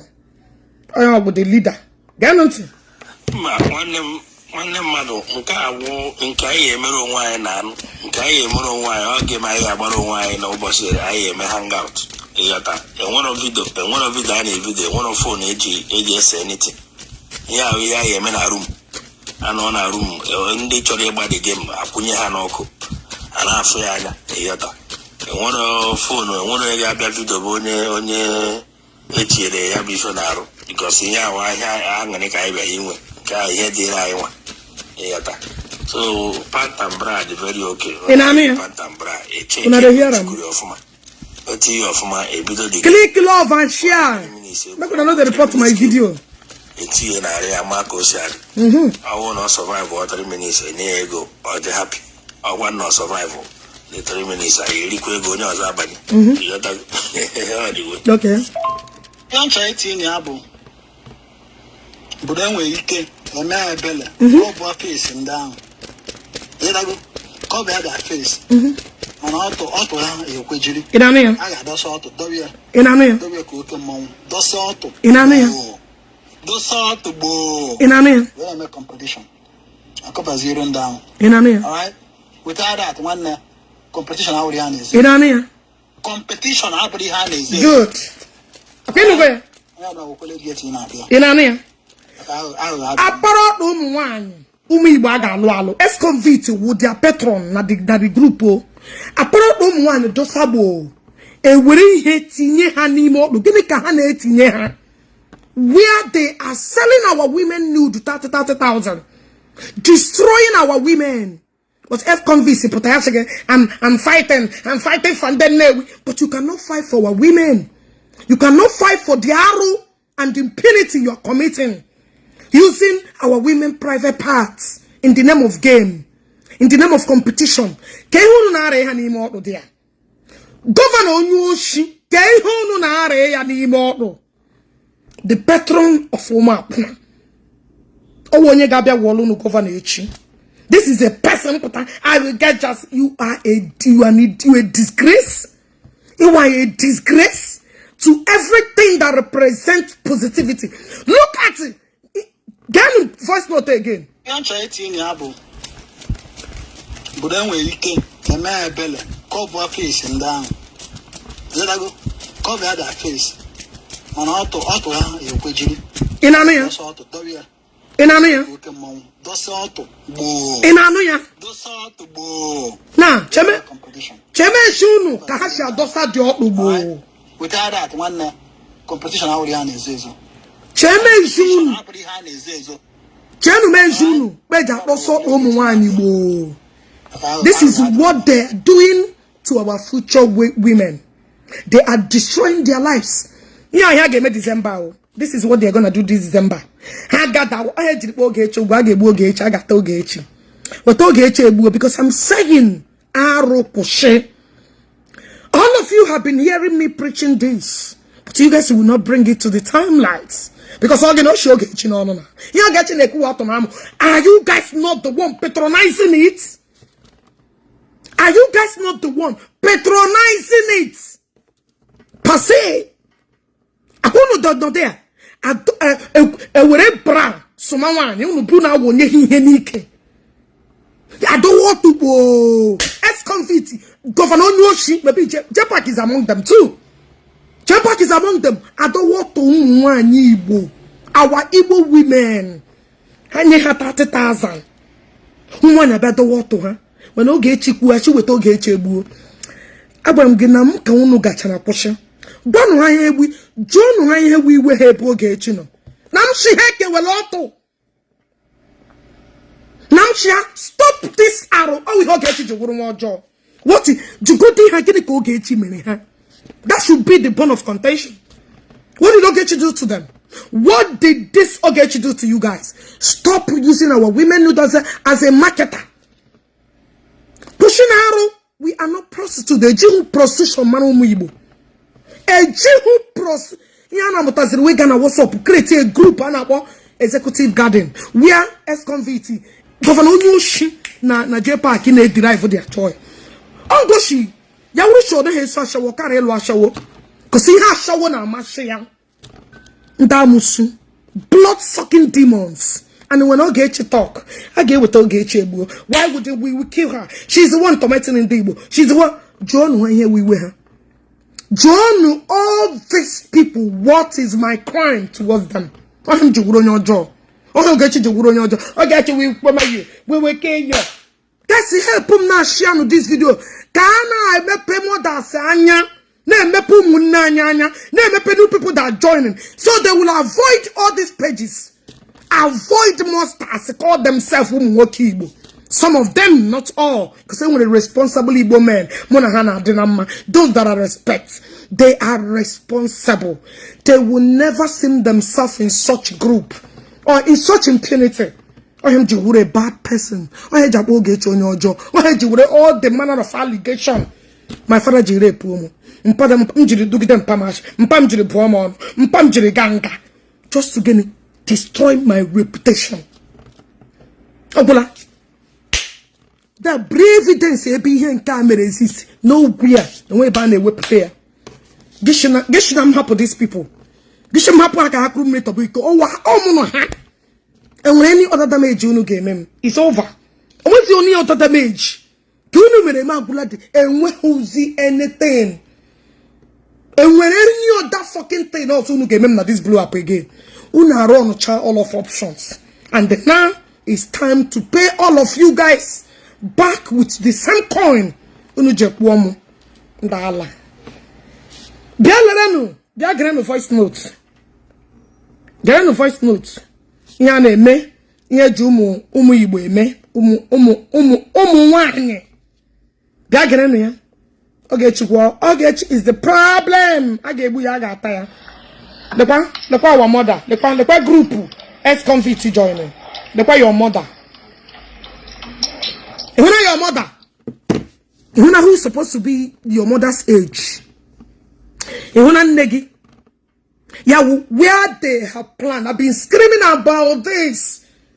Still, they have the same. They have the group.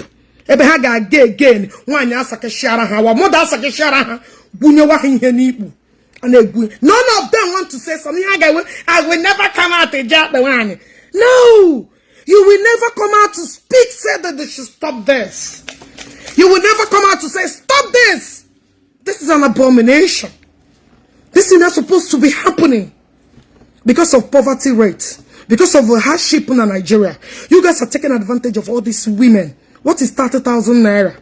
For you to belittle a mother when you're pushing to these terms.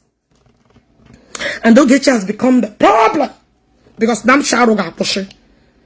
Nam Sharu must stop. Guys, share this my message. I'm saving a young girl somewhere. I'm saving a mother that is passing through a lot. There are many ways. And when I acquisition, skills work. Ebana mo anwaka.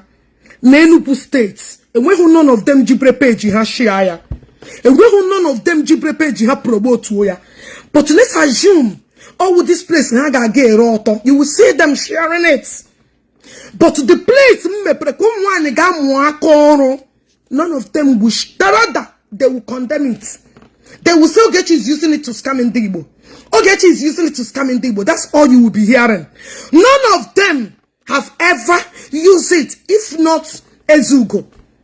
None of them have ever promoted this place.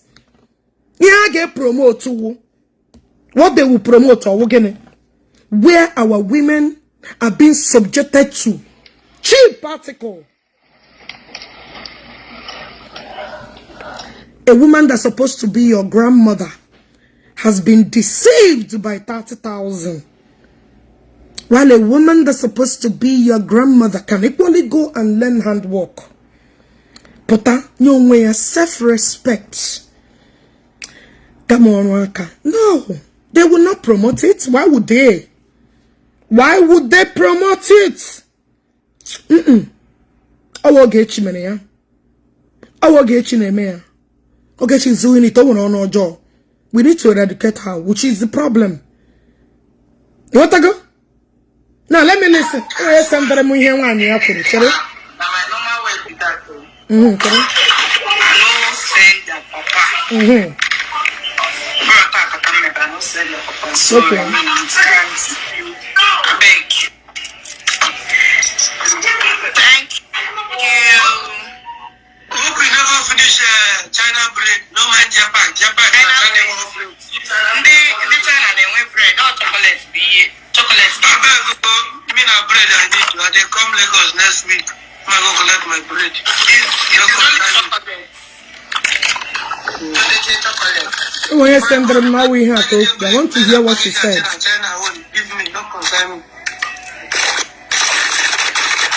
I'm not going to help you. I don't really eat chocolate, so they think not they pay me. I usually have to take, so I have no time.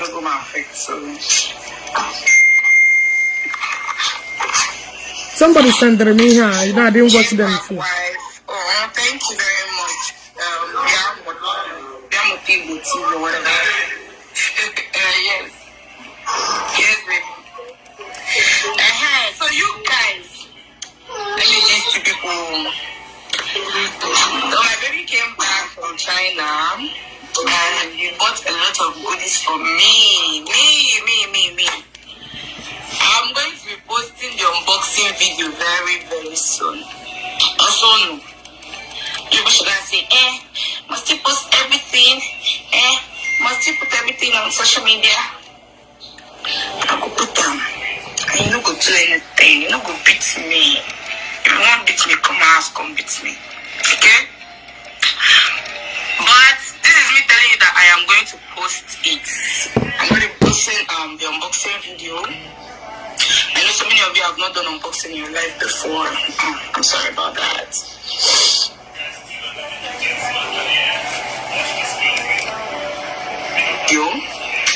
Later today, I'm still working on it, but I mean, I can't go him terreno. That's a man who got here working. I really got a lot to make me happy, to appease me, because I couldn't make it to China with him. So yeah, that's it.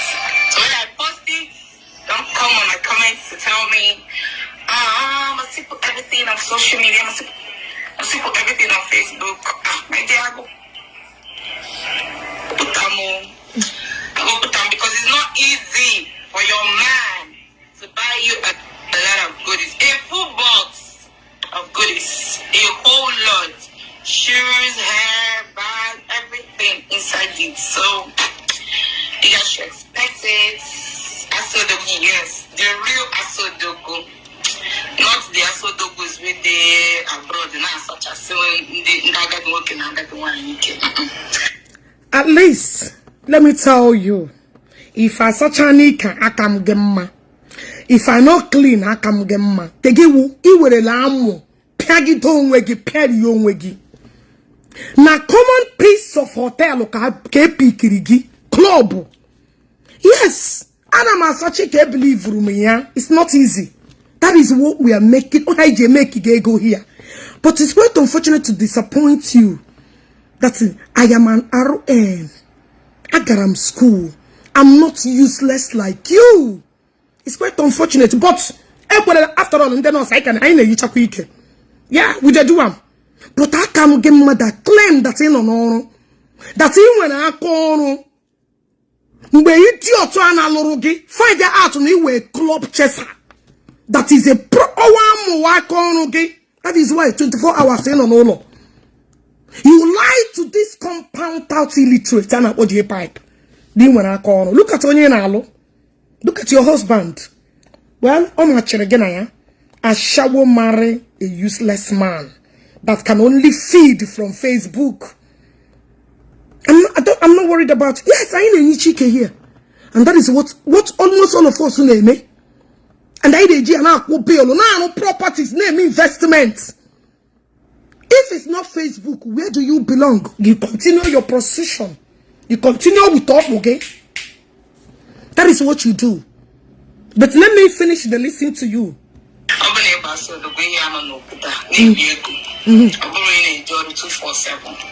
Ashawo, I am not surprised that he went call that you sit down at home looking for Facebook to pay you. Even they contracted you na your wedding for complete 5 days. Are you not ashamed of yourself? Look at who is talking. Look at who is bringing mouth. Let me show you one of your disgusting and your hopeless life.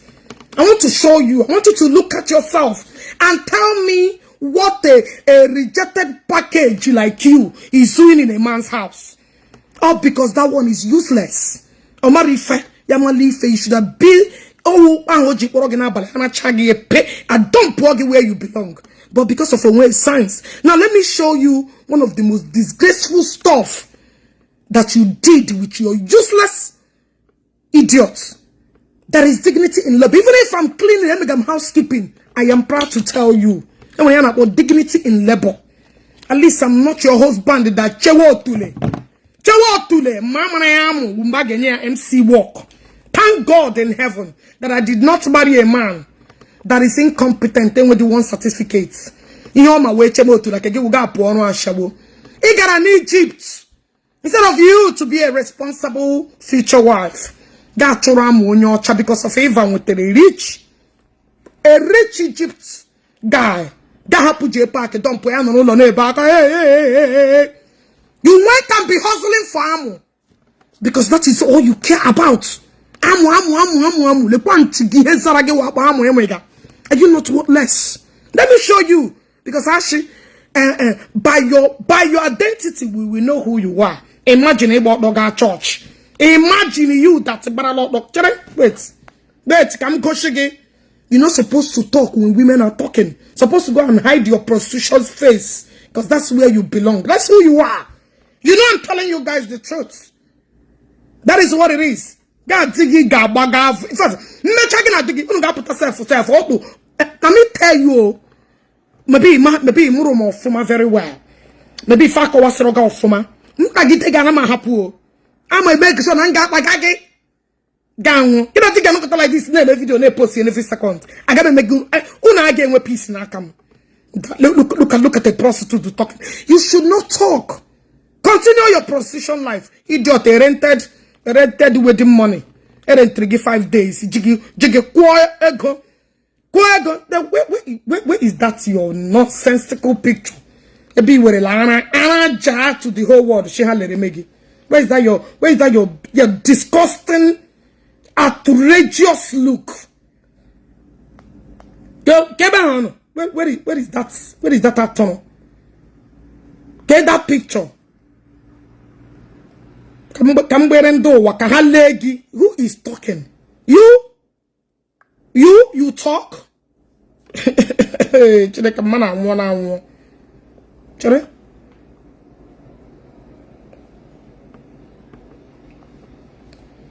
Get that picture. Can somebody please help me on WhatsApp, please? Come share a prostitute that is talking. Come on, go and hide your face. Chere, wait, come go digging. Lena Akuna.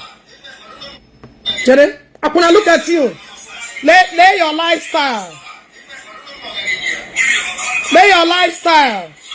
Lay your lifestyle. Akuna, look at your lifestyle. Jpac. Let me tell you, everything that tells you, go and dig it out is true. It was shower picking in a club. He ain't so many pants. I will dig out your pictures and your videos. So everything I say, let me tell all of y'all, you know that idiot, you can run at any given minutes. Because Jpac am going to hear a little work. Look at you. Leggy. This is your life. It's not past, it's present. If he went in the gay alone who has testified who you are. Leggy. It's normal. It's normal.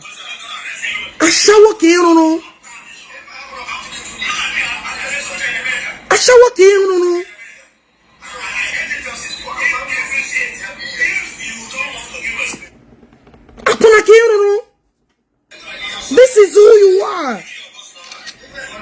This is you. Onye pikiri n'ụzọ club. Look at you. Look at you. This is who you are. When I say the truth, I'm telling you nothing but the truth. This is exactly what you wore. You are just say it would just a shower. Boya ko shirede. Apuna ke ewu. Apuna ke ewu. Lekwanagi. Ebe bogale the whole world. Iya ki na emepu na TikTok. Ibara otogbo egwu. Enye ge ego. Ibara otogbo egwu enye ge ego. People thought I was lying. Oh, because I was Ogechi. You thought I was lying. Hey, when you onya hire na club every time him na bagi the truth. The truth. That was why that time each this girl and the mother na bagi. Is it not the same one na get program bo. The baby bugi go putaga the baby bugi ana koyeri. E woman. Owonya putage ipuga nde na labate ka hapụta bịa ego. You opened your mouth to talk. You that deceived that idiot. Nena no. No, if you know say you no get job. Babu pute. I would always so that TikTok. I download. I have to go and search. And I'm that child. Them money people want Jpac. People want Jpac and Jpac. Let me tell you, it's not that Jpac is not aware that one year wakuna. Jpac is that if I keep you in the house now, go and you get a job as you climb, will you stop? She said yes. It's not like Omaho. Opikiriyam water ega po go. Opere yonu. Now price and pay. Now price and pay. I swear with my now price and pay. Now price and pay. Lekaya akuna kowu pure akuna. No be talk. I know they miss works. I know they miss talk.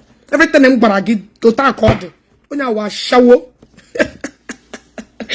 Asawa potara na club ga bi wetere m onu. Muwa bịara America ga lo nwem school ba na onwem uru. Ki na bi wete onu. You that sat down and rent egi 5 days ga before your wedding. Ke bere ikwu okwu. Come on, Susu bag inside also so. One digging out what other women are pona for years. That pussy akuna dowe no. Your husband who humiliated thousands of women. Na blue apa. One has shower married ones, unmarried ones. Those that are yet to marry. Yana je buru dewu akata pona. Gabi Kwoku, you talk. You were Teremono. Did you just open mouth and talk to me? You that is a piece of ammonia in the streets. That is all the public. That are open at any given minute. That naked herself in the presence of the whole world in the name of wedding. That is the Ashia me panaya. Guys, click love and like. I gotta report the video, man. Click love and like and share. Facebook. Disregard any part of reports. Now this blew up. Disregard. I mean, me them. I think I got me them money. They thought I was playing. Ejoku kam je sogi. And I got me. One ni humiliatory. One ni no na di. That won't happen. It's time for me to fight for them. Yes. Every man they just comment here. That won't happen. While ije just what happen. Be so young. Look at ena one happen. I prasrit one go to na club. I bacha club. Mbu chonwe ge na mmanya. One go to na club. Na cha another man as they have already bargained. The man she am a chaputa, ya boreala, got chance ya, name up on no pushing the lifestyle, maporano, opulan go bidro. Ijeri, anyone, Dana Zorazoro, Parazia in Hufu, because imagine any reasonable woman that will end up with you. It's only their shower that you rented from club, from renting become your wife. Did she bring mouth for queen? Again on the street, I want to make money now. Name investment. When I hear a different man, Ibugi, come name investment. Did a shower open her mouth and speak? Did the local street apuna up on Anoya Amusaranti Ngomegamu talk to me? Oh, Idi alone we go. Ngaki Idi onwegi. Now my hand, chere. Come gonna burin them mad here. Ugi. A shower na ludi. A shower na ludi. Look at how you are controlling that bastard, telling him not to give anybody money. Akona. Konye wegi anani kineri. On Gobri. You go out again and collect ammo. Ndeni ne friends here ni Ghana buchegi. You are an easy access. And I give before weddings. So what's the big deal? Or after wedding kaga anagi. Or after wedding kaga anagi. You are just their property. Fagana collect again. Because how much that akuna abe mepe hanya so ya very easy. So when they want to collect your garden very difficult. In a with on. Let me even finish what you they talk. Let me even listen what you talk finish. Look at that pona. Kema bolan dem matter who you are. Ka people lekrigi. You like to eat? Ka people lekrigi. Chere? Wait. Ka people lekrigi on TikTok. Awonya maroge. Why are you deleting? Why are you deleting all your videos? Oh.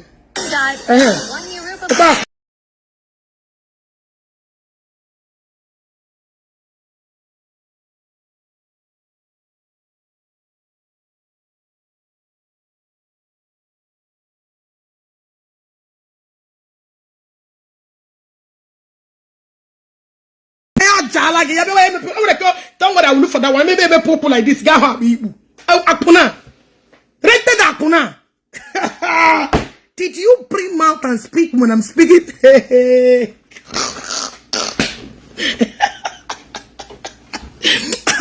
Mistake Imere. It's even respond to me.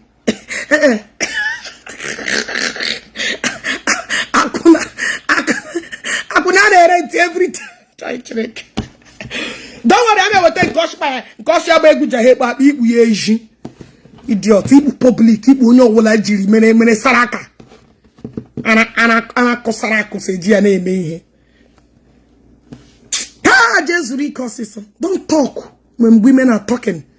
Even if today, say I am cleaning the grass, as far as I'm walking, there are dignity in labor. Instead of me to use my body to stand in all club na Abuja or club na Lagos, my guy, me ye granot to pose an area. That shows how respected I am. Yes. You want to do? That shows you how responsible I am. As far as I'm not a public the distributor of all, I am contented. I'm okay. I'm okay. I don't know why you're trying to pretend. My people have not brought out your life. People don't really know you. Okay, now, Mamara. People don't really know you. I don't know like this. I'm dig off for me. Mambana warning ya lagi. Mambana warning ya or 1 year to throw na club ke ya no. No you feel that it work na. Ya wuru hit la imi bugi. Ya na aka abale ahu na rapu brain. Okay, mama. What machine so but I guess you got delete my those videos. That's why you deleted me but the man I capture a lot. That got delete what Victor Green when on TikTok. A man I capture a lot. Apuna. You that open your auto. Offer give me a call. Keziana where? Keziana where fan page. Keziana where give me holy page. Kahana where. One thing you for be a customer there. One thing. Won't not forget. How much are we beg again, carry on. And you're very responsible. Now, chuggy. Again, a big yarn. Yes, people got more new. Remember, I get it for a long time. I don't can dem mato new. Holy fan. Thank you. Only fan. Sorry. Only fan. Off front. Hey, God remember of only fans. Now, Koiri. Check and get channel, yeah. Check and get idiots. To buy you a lot of goods. Not the asodogus with the such as the working under the wine. Yes, I am him. Yes. Yes. Moto negi na nagaga abali. Moto ihe ni bara na shawe bata ho ya. We are not housewife. We are not a prostitute. America is meant for men and women, not Ijiwuriti. So all you can do in this life is to sit at home. And we get a picture. And we pray. From the day one I said it. That in common sense. When you look at the government sense to get the empty. You cannot marry a street up. Ya jail give front. Aso dogu kambo. And the dogu were a dogu with doctor. General. Your husband then with this certificate. Your husband the age money naga. There's a bad content creator. You can't dare ever. Jpac will Jpac will think. Ana oyanike on a team without him bending. Nothing is coming. No contract, no money. Do you understand what I'm saying? Very soon now, my husband will complete a PhD here. And when who day in any crown to Munagano who day oh some aso dogu about a man Ponagaram school bano memuru ure much they like a home cabe. Kegemu bamu God dora for do I'm digging digonia and so. Hima, I'm fine, my face is fine. Look at your structure, bitch. You need to work on yourself. Go and start working on your miserable life. You're fucked up. Knocking it with Ron. When they send the gram your more of your naked more of your naked wellness life. When you for them I want people to know you. I might be begging pretending. How many the first time he meet with Jpac, get those who are here now to share. Get those who are here now. I may open up people in case in my people was saga material. So any day that was happy, you get no single dignity anymore. As far as Ogechi on this blew up. You got empty. You got that even comment section. You get one to talk because they will finish you. I'm only giving them material for your matter. I think people man on you that you know that you are just a club picker. One a shower na club or again. You know what I do? That's it. Nothing more, nothing less. You know, no. Jiggy poor got another man because it's your duty. Excuse you, I thought you told Jpac that you work in Abuja, that you have a job. I thought you told Jpac you have a job. So, no more job. I saw the no wonder. Pray to God that kidney failure, digging a wish in the mother because he looks like somebody that is about, even in my hypnosis, the first hypnosis in me, first assessment. I have assessed your husband. I see the wish person kidney. Now kidney they visit him. He should start monitoring this. Because if anything happened to Jpac now, one day you will go back on the streets. You cannot build a man. You are just a useless idiot. You are not a builder. You are just a useless shower that were picked from the garbage. Can get child rubbish here now.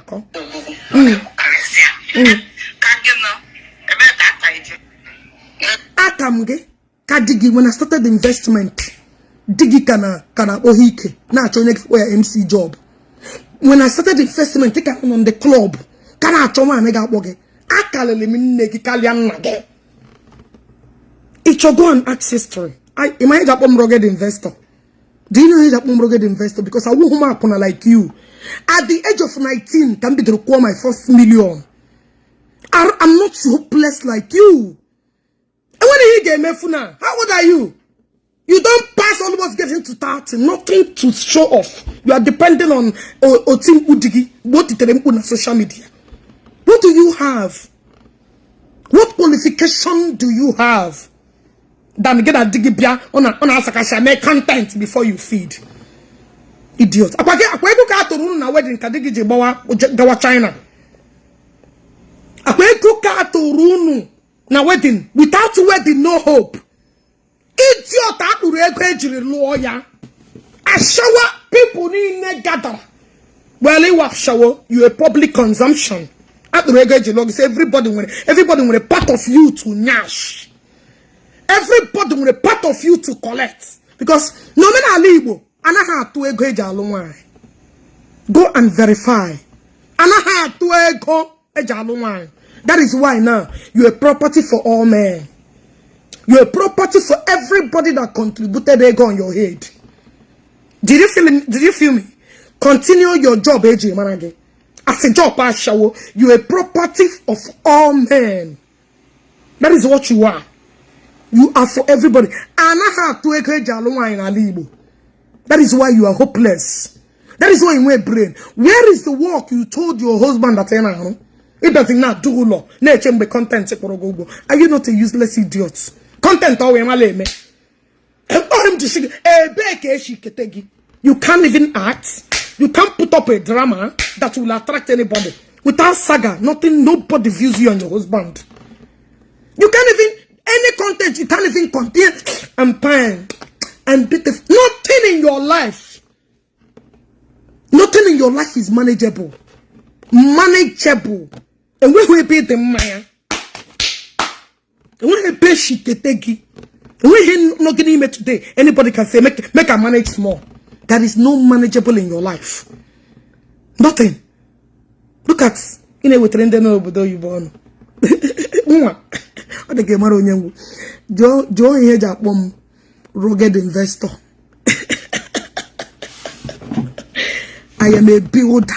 I build, I restructure, I structure.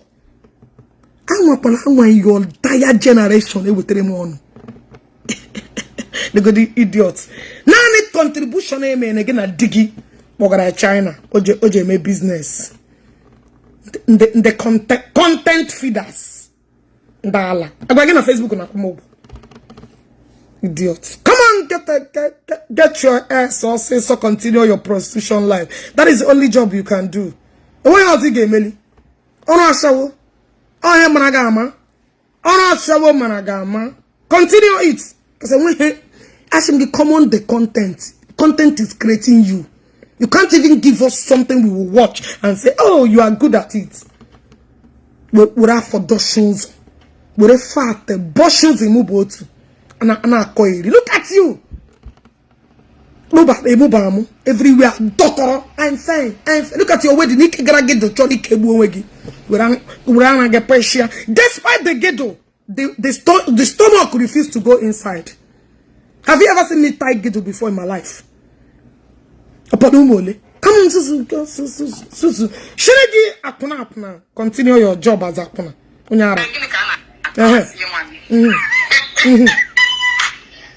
If you're Kalisia, if you're Odogu or if you're Odogu or Sodogu or whatever, they got no Nigeria. Yeah? In this Tinubu regime, they Lego. That's the main deal. That's the real one. Jesus Christ. Not some way, no, like that's what I speak. Proud of it, oh. Proud of it. I'm at work. Sorry, I'm at work. Yes. Sorry, I'm going to work. Oh, so you watches me. Oh, you watch me. That's good. And don't get again a weapon. Oh, so you watches me. But if you don't watch her. I don't watch any page. But you are speaking my terms. Oh, so you do watch me. Where I go to clean ass. I am proud that you watch me. I am proud that you're not watching me where I go to collect more. I am proud. You want to go? I am proud that you're not watching me where I'm hanging into club.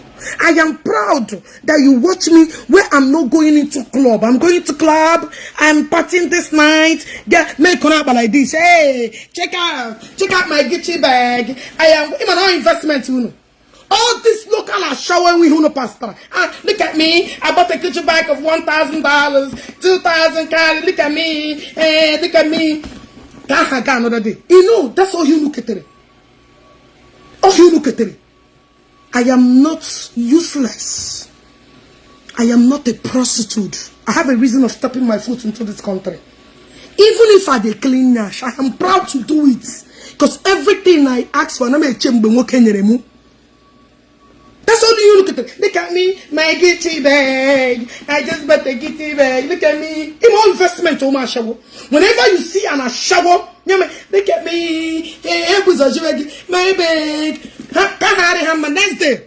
How the one? Look at this. Look at my another bag. Look at my another. You know, this is their investment. None of them that should look at a property of 100 million. For where? That job about me, you. Go on. You see all this rubbish you know me? That is where you belong. That is where you belong. Hey, look at me. Go pray another one. Look at me. Oh my God. Look at it. Is it designer? And it's susware. No, susware. And what you got to? She showed me acres of lands. They cannot be proud to show you nothing. Oh, he had your ledger. Oh, investment. Look at my fake hair. Do I look like that? Have you ever seen me try to? I'm happy being a home where Ben no nation. I didn't clean here. You know my joy today. In whom may Ben gaga club. In whom may Ben be high hill. What give me club? I told you that I'm happy that you said it. Eben Nona, my different Mercedes that worth almost 500 million naira. What are you? Those are the kind of things that inclination, those cars. You see how many cars I'm driving in this country? Go and ask anybody whether they are doing it.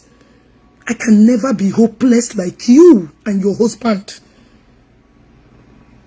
If your husband can bend to lack couples of times, Daya, best of the same feather flock together. You can see your intelligence. Actually, when you come before you meet a woman, convert with the woman, know the level of her brain. What is her level? Where did she? What? Can you motivate here? What is her brain? Look at your level of your reasoning. Well, I don't blame you. But you don't know nothing. Look at it.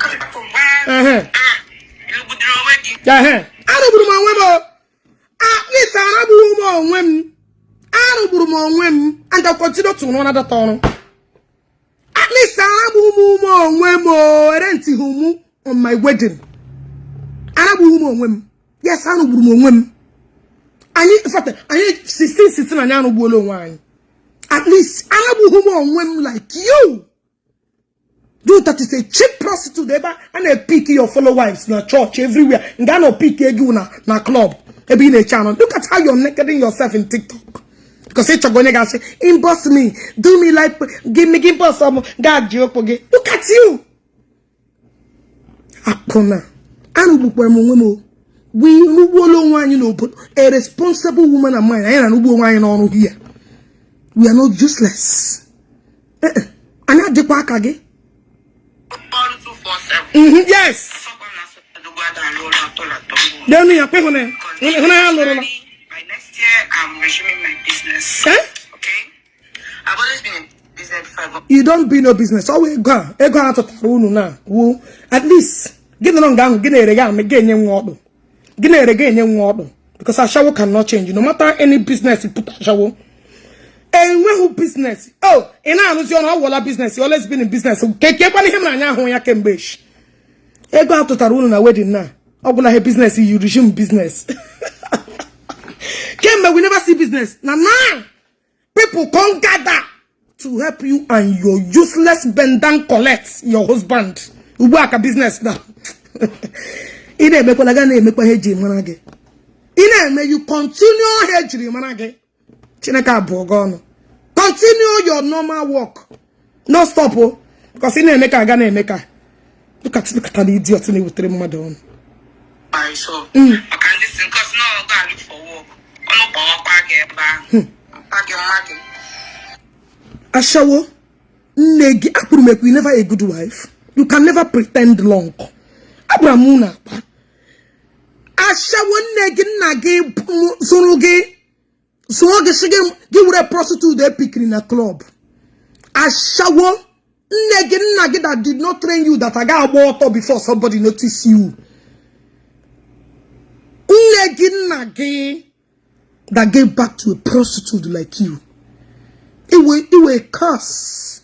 I broke on my here. I brag that before you become original Igbo woman, that you have to go and stand in the club.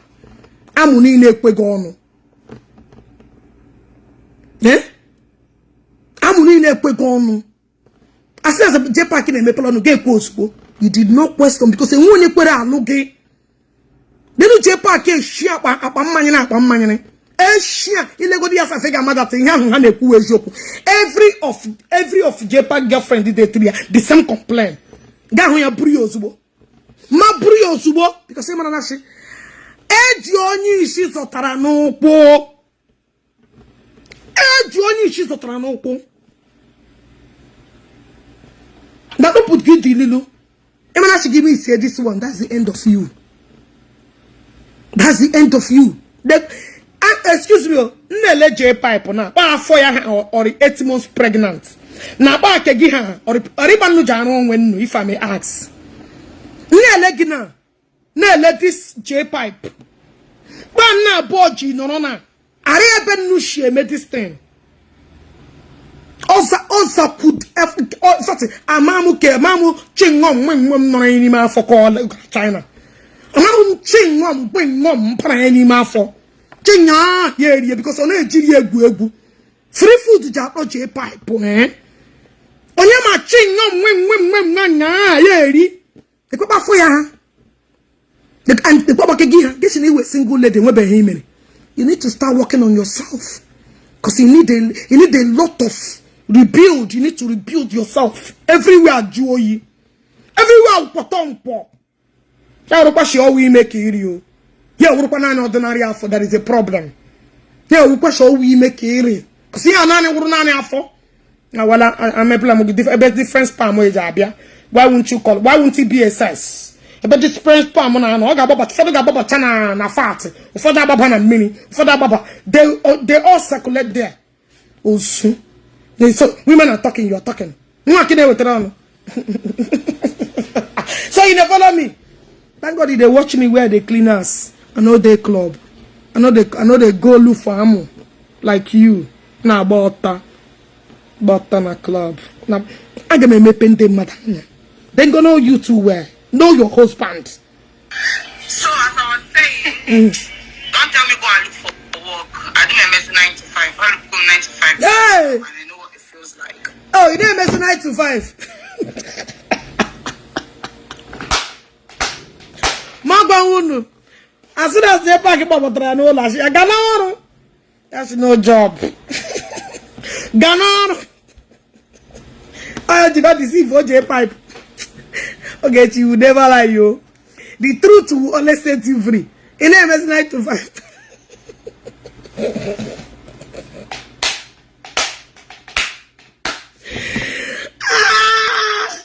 Asha. Apuna. Look at you. Abuja ni ne lagi. Idiot. You know with 3 months. Did this bitch talk to me? Did this nobody talk to Queen? Did this she talk to me? Did this Akuna open mouth and talk to me?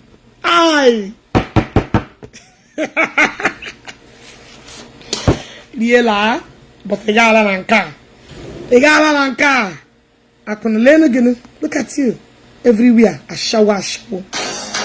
Everywhere, pona. Who be that fine lady when they all alone there? Leia, the Pahonga, the club in the Bahokobi. The Paya.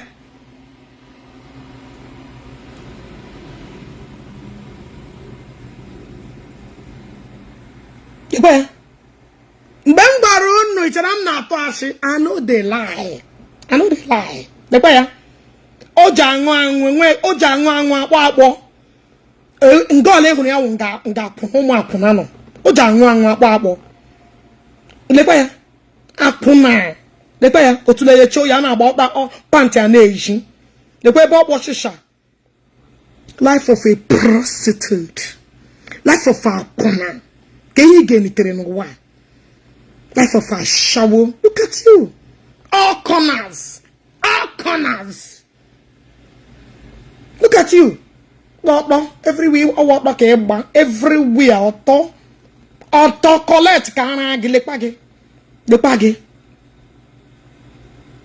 high love of a shower. What they opogini no pantige. Leia. Bia Jpac Jpac na one again. The kwebo na Igbo. Amewe ebi kwa utulagi complete kegi.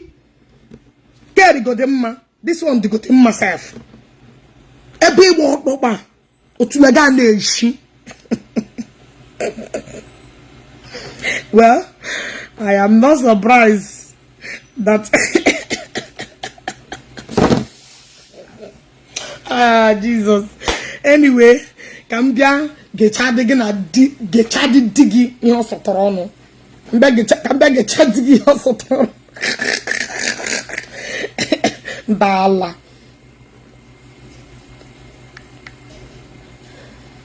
Iber you with sure. Belly chan. This one.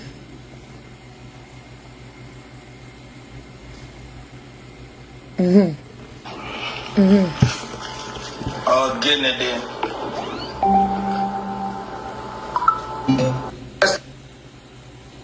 If I know brand new clutches. Okay, Onga. Thank you. I'm not blocking Kamarota. I would like it. You know? Because you block tire. I want to block. I want to bring that like 10 minutes to block people. Who gives a fuck? No, my answer. I want time. And I don't know when they say I'm all the home machines in post to answer in the area. Nana get the wrong guy. Nana get a China. Nana get the wrong guy. Nana get a China. You know how useless you are. People got what China, they be investment you don't pay. China. We have no business with you, whatever you're trying to get. What's it concern us? Okay, man game with than this begging your useless lifestyle. And I call you. Just can then when they upload us, they better more time. You just unblock or drop or comment.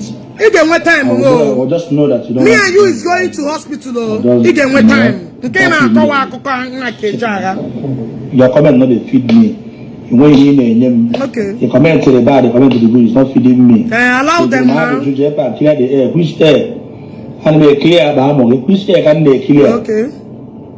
Which air can they clear? First and foremost, I'm telling you the people that matters first. Can make an Igbo Southeast content creators, Igbo bloggers, Southeast. In fact, there is this one unique thing about Igbo story, which I must have to confess. More especially my colleagues, them. How many virgin oil did you? Oh, God bless you. Oh, wow. Wow. People know that Thank you very much. Telling me to block you for life. When I got blocked, okay, man. Yeah, just bring up that comment. I love it. Baby oil, thank you. I'm blocked all each and poor people on Facebook. Rich man.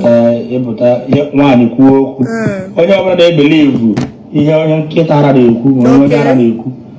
can I swear believe a madman talking on the street. So if you as long as you don't believe, you can believe that when he believe no what. Okay. But you must believe me. Maria Chinya clutches, brand new clutches, saying that how to go heal. He believe, we'll come back, holy, hallelujah, Jesus, amen. Why wouldn't you believe nonsense coming out from a trash? Okay. At least I'm not a shower. Both in them, my fire, but I'm I'm so much disappointed that you were created. I'm disappointed that you were created was the first person. If I never be the motor, Toyota Corolla. Jpac, you will not manipulate in the Jibren here, me here. You will never manipulate people that reason. It could tell a problem, Gabriel. Stop calling people's name to Kukotalishi Madono. That is why Obonison is hopeless, because of my brain. You will know when a brain or Kareha Progo. Anybody that wants to come and save you is useless. Now, see how you want to manipulate people now. If only me bro. Now you told me the story. Stop looking for people that will come and fight your fights. I will fight it with you and your wife on today. Have you ever seen me calling anybody to come and fight for me? No. Same thing applicable to you. Stop calling Igbo credo. Stop calling people. You cause problem and you deal with it.